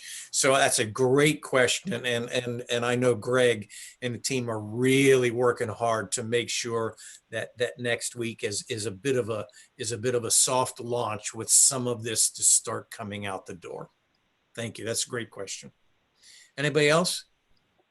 I think I have a comment, not really a question. So as I put my parent hat on and what I heard tonight, because as we each have liaison positions, we're not sure exactly what's happening in each area, correct? So what I took away from tonight is absolutely, positively, everyone is working super hard. There are 3 different options. One would be to go back full time. One would be a blended type option, and one would be a virtual type option. Also, in addition to that, I heard tonight that if you have health concerns within your family, there will be the option for you to learn online, which I think is huge, right? So anyone that feels like they need that, we are going to offer that. Our curriculum department has been working super hard to make sure the online option is robust. We've worked out some of the kinks that have happened in the spring, and it's going to be great in the fall, right? Like going forward, this is something we're really focused on. I appreciate that. So I think we've brought up a lot of the nuances that we're thinking about that need tweaked, and the issues everyone's thinking about. But at the end of the day, we're looking at our governor to say, here are the things, here are the parameters we put in place for you. Also, as a parent, I'm seeing sports, probably because of the public, seems to be super important for people right now. And there seems to be some push to get that back going. And I do think that's important for mental health, for everything. I absolutely see that. So that gives me some hope of seeing some of the guidelines softened as we go forward. I hear what you're saying, Rick. We don't, and the staff is saying, we don't know. We're going to change day by day. My takeaway is we're going to have lots of options. We're going to try the best we can to make sure all kids can be successful. Stick with us, give us feedback. We want to hear from you. And that's it. You know, just go on this journey with us. Good, Tracy. Thank you for that reminder that while it feels very, very fluid, there are certain, and I think Nancy called them buckets, there are certain buckets that we are looking at and trying to prepare for those scenarios. And sometimes you need to put like structure around those. But I think we are moving in the right direction. And a part of the structure is created in policy. And policy, really maybe even more than structure, it might be the skeleton holding some of these pieces together. And we also have, I think, our final report before we kind of begin to close out. And I will say out loud, thank you, Ms. Marshall, for telling me that I had skipped over policy. Ms. Marshall texted me and said, I think you missed one. And that just tells me Ms. Marshall is still with us after all this. She's still hanging in there. And Nancy is liaison in policy, and I know that she and Mark have some good things to to share. You're working on a lot. The good news is this is going to be a very short report. So don't worry. Actually, Tracy was doing such a great job of summing up. I was sitting here thinking, do I want to say we ignored policy or just go with Tracy's summation because it was a good one? But all I want to tell you tonight, and Mark and I talked about this, is we do expect we're going to need to make some changes in policy. Those will come about as all of these other components begin to gel. Basically, we have the option of leaving our policies as they are if we are still able to conform to those. If some of the structural changes that need to be made require us to bring policy changes forward, we can do that. If we bring policy amendments or new policies forward, that suggests those changes would be long-term. As you know, we don't want to be changing policy every month or two. So we have the option of amending our existing policies if we can't conform to those. We have the option of bringing new policies that will better reflect our new realities. We also have the option, the simple option, that we could take if we need to, which we did this evening, of simply voting to suspend certain policies for short periods of time. We may find that that is beneficial to us in some of the realms that we're working in, that we don't anticipate the changes being for very lengthy periods. So that's a simple thing that we can do as well. The policy changes, as they come to you, will only come as they bubble up from all the works that you've heard about tonight. Right now, we're not making those policy changes, just as Dr. Hopkins and Reverend Bell were talking about. We're not bringing MOUs forward because it's not time for those changes yet. Right now, the skeleton holds, and we will begin to help reset those bones as we need to going forward. Excellent. I really appreciate you all working and being prepared for what we appreciate you being prepared for that. I don't know if Mark you wanted to share anything or is Nancy cover that well? There he is. Yeah, no, I don't have anything else to add to that. I'm thankful that Nancy agreed to go back in time and work on policy and guidelines with me again, like we did several years ago. So we've got some history in working together to do this. When we get to this point, I think it's going to be important to be able to move through that timely. As Nancy said, when all the different groups have done all the work and we're trying to put those final touches on it, we'll need to be able to move and do that quickly. But yeah, I agree with everything that Nancy shared. Awesome. Thank you, Mark. Thanks you, Nancy. I will just say that when Mark needed somebody to step in and to work on the policy areas, all 5 board members really fought hard wanting to do it. We just really were just really fighting over that, and Nancy won. So there you go. I'm sorry. This has been a long meeting, as Jen said. I'm sorry. I will get in trouble for most of what I'm saying tonight. Dr. Kellogg, I know we wanted you to wrap up this work session with just some closing thoughts and some next steps, and just share with us a little bit the direction. Real quickly, because we just hit the 3-hour mark. So one, thank you to board and all the members of the team who participated in our working on this and the work that we're going to do. It's going to be a lot. I have great faith in them, and as you can see, they have the right focus on what we need to do. What's coming next as we continue this work? As has been stated here several times tonight, we need some parent information. And so we are partnering with Patel for Kids as a research firm and preparing a survey for our families. And there's a couple of areas we want to measure. As we're beginning on this, one of the areas we want to measure has to do with access to technology. And so we want to get very specific about the access to technology, devices per kid, internet service, and willingness and ability to participate in a bring your own device policy, if that's one of the policy changes we make in going in the next school year. Because The addition of a bring your own device policy, depending on how many students participate in that, reduces the amount of devices we need to provide to kids in a one-to-one or remote environment. So that'll be one of the measures in the survey that goes to families that we want to look at.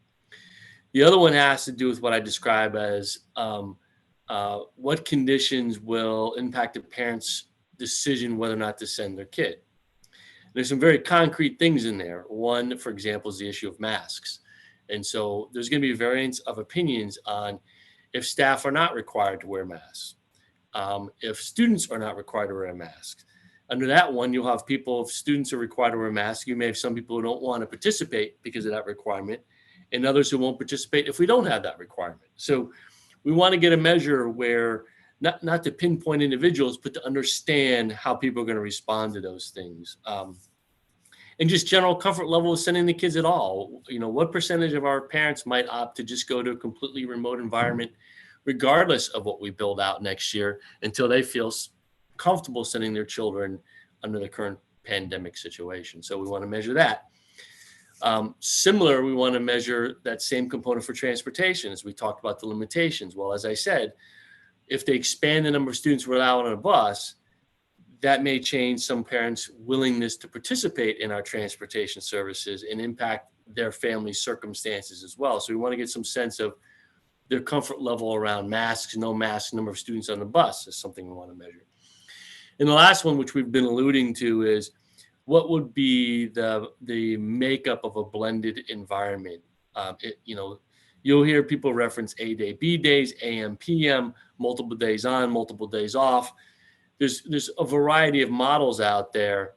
It will be difficult to measure every variance of the model, but I think we can probably measure people's support of concepts of a model to see what would work well. And what we're looking at is how that model will impact their family's abilities to access education moving forward.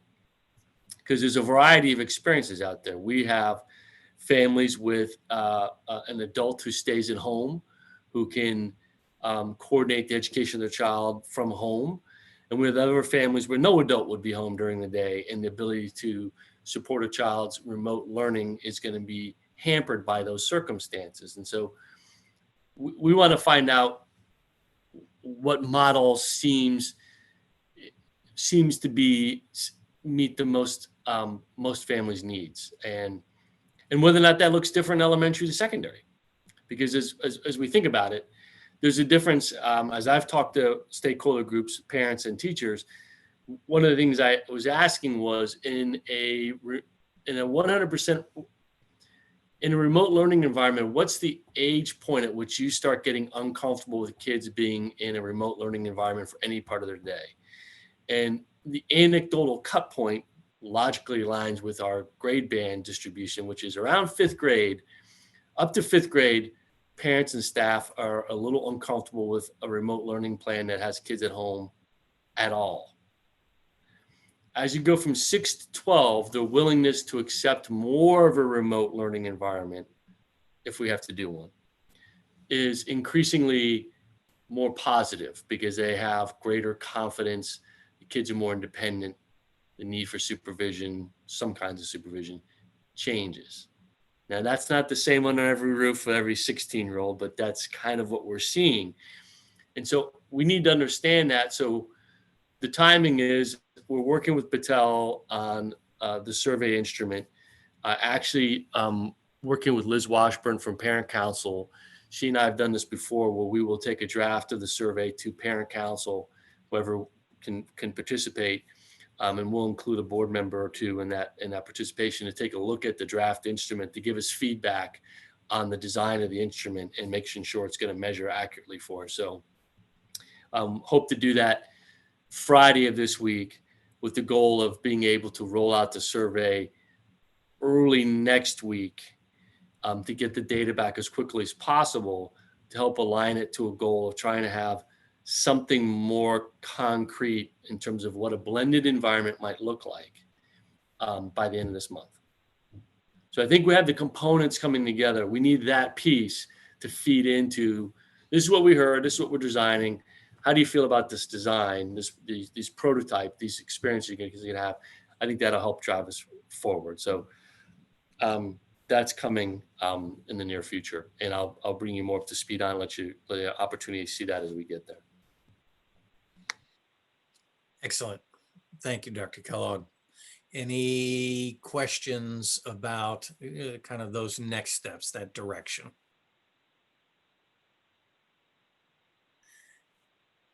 Some people would call it gathering data. I think that it is a good case that we're trying to listen, and we're just trying to hear what people are saying and what they're concerned about and what they're passionate about. And so thank you for setting that up, and let's see the kind of responses that we get. As far as next steps for the team, I know that you all are continuing to work in these work groups and continuing to meet. And at our next meeting on, I believe it's the 22nd, we'll have perhaps some more updates from some other areas. But at the meantime, there will be the communication process that will be going out as well. So, my friends, thank you for being faithful and hanging in there. And this is another one of those long but very important meetings. And I want to say thank you to the board for the amount of work that you have done. And I certainly want to say thank you to all those folks behind the scenes, even right now, who have hung in this meeting for 3 hours and have only talked for perhaps 2 or 3 minutes. But the talking that you did was important to us. So thank you. And perhaps a special shout out to CFO Treasurer Nicole Marshall, who was heavy on the front end, but now has just been listening to us because eventually you'll have to fund all of this. So your time will come, Ms. Marshall. Thank you all. Thank you all. Agenda item 19. Dates, times, locations. Board will meet in a virtual session, as I just said, Monday, June 22, 6 p.m. An announcement will come about that. And I think we've already done, I know you all think I've done enough talking. Is there anything else that any of you would like to share? Thank you very much. Quick question. Yes. So when will our next work session be? Is that? That's okay. We don't have that set up yet. You may remember we have the meeting on the 22nd. We may add a work session to that. We also have the 29th. I've asked you all to block off the 29th. That could be a work session. I think what we're looking at is over the next 2 weeks to kind of do the work and see if we need to come back for a work session. Okay, thank you. Is that what you were asking? Did I get that right? Okay, and I believe we also have July 6th, I believe, blocked off as a potential date as well. That's a normal board meeting date that we had on the calendar. I can't remember if it's the 6th or the 8th. I apologize, but that's normally when we do. As a quick morning one, it's just HR. But what we talked about was potentially moving that back to an evening one, and including a work session. Yeah. And I know Dr. Nestor Baker would prefer the evening one because she and the morning are not necessarily compatible all the time, unless there's a Diet Coke present. She just votes no for everything. No. Sorry, Tracy, I cut you off. So the 22nd, 29th, and that July date are reserved for potential work sessions. So I appreciate that. What I heard Bon mention tonight and a couple of us talk about were the ability for families to make plans. So were we going to set a date for us to talk again like this then? Or I would looking for state officials to give us some direction? I would say back on. I'm sorry. I keep thinking like, what's next? What's my action item? Oh, those are good questions. Go ahead, John. I would say my goal is either by the 22nd or the 29th, we're able to present a more concrete blended plan. Because that's the big unknown, right? If we're full in, we know how to do that. There's other issues with it, but we know how to do that. If we're full out, we've done that and we'll be better at it. So that's not so hard. It's the blended. And now we are starting to get the data we need around capacity with transportation, capacity with classrooms. So now I have a better sense of what will work. I think we're not going to wait around for officials to tell us. I think we build out a blended model and target either the 22nd or 29th to kind of say, we think it's going to look like this. And that's why this survey piece, getting information back from parents on what kind of models do they prefer, will help inform that. So that's me trying to sew together a couple of those deadlines in this really compressed time period we have. June needs to be 45 days long. This is what I've decided. It should be 45 days long. It's a great month anyway. Okay, thank you. I appreciate that. That's what I was looking for. Thank you, Tracy, for bringing that up. I just want to, with the survey that you're hoping to put out next week so that anyone who's still with us knows, I assume that's going to need to be a pretty quick turnaround then. So that'll go out through email and I'm sure through social media just to make sure we really push it. Because I guess I'm assuming this, but I would want to say, like, we're not going to have a month to hear from families because we want to get that input and turn around and give them more information on what it's going that blended model would look like. Well, my experience on the turnaround time of this has been that because it's such a hot button issue, there's this surge right away of responses, and then it trickles off after a couple of days. So we will probably see the same thing, and then we will probably need to do some constant reminders through a variety of means to say, hey, it's going to feel like the census. Hey, if you haven't done it yet, we need you to do it. So I would love to get something close to 100% participation. If not, I want to be able to feel like we had enough participation that we can extrapolate based on the response rate we had. So if we have 3,000 people respond, 3,000 families respond, I want to feel good enough about that response rate that we could extrapolate those results to say X percentage feel this way and use it like sampling data. But we'll push hard to get as many people to respond as possible. Great. And I know that Greg in communications will be working in that area as well. And I guess that's something for the board to make sure that whatever avenues of communication we personally have, to make sure that we're saying to people we interact with in a community, have you done that survey? We want to hear you. We want to hear your voice in this communication process. So no, Jen, good reminder. And thanks, Tracy, for bringing that up. Any other final thoughts? Thank you all very much. Moving on, adjournment. May I have a motion and a second to adjourn this meeting? So moved. Oh, second. Awesome. Hearing any discussion? Anybody want to say anything? Anybody at all want to say anything? Yeah. Yeah, you want to say, okay. Oh, Miss Marshall, please call the roll. Mr. Bell, Yes. Mrs. Davidson, Yes. Mrs. Altman, Yes. Dr. Nestor Baker, Yes. Mr. Velardo. Yes, we are adjourned. Board members, thank you. Leadership team members, thank you. Please hold while we stop our local recording and the YouTube stream. I will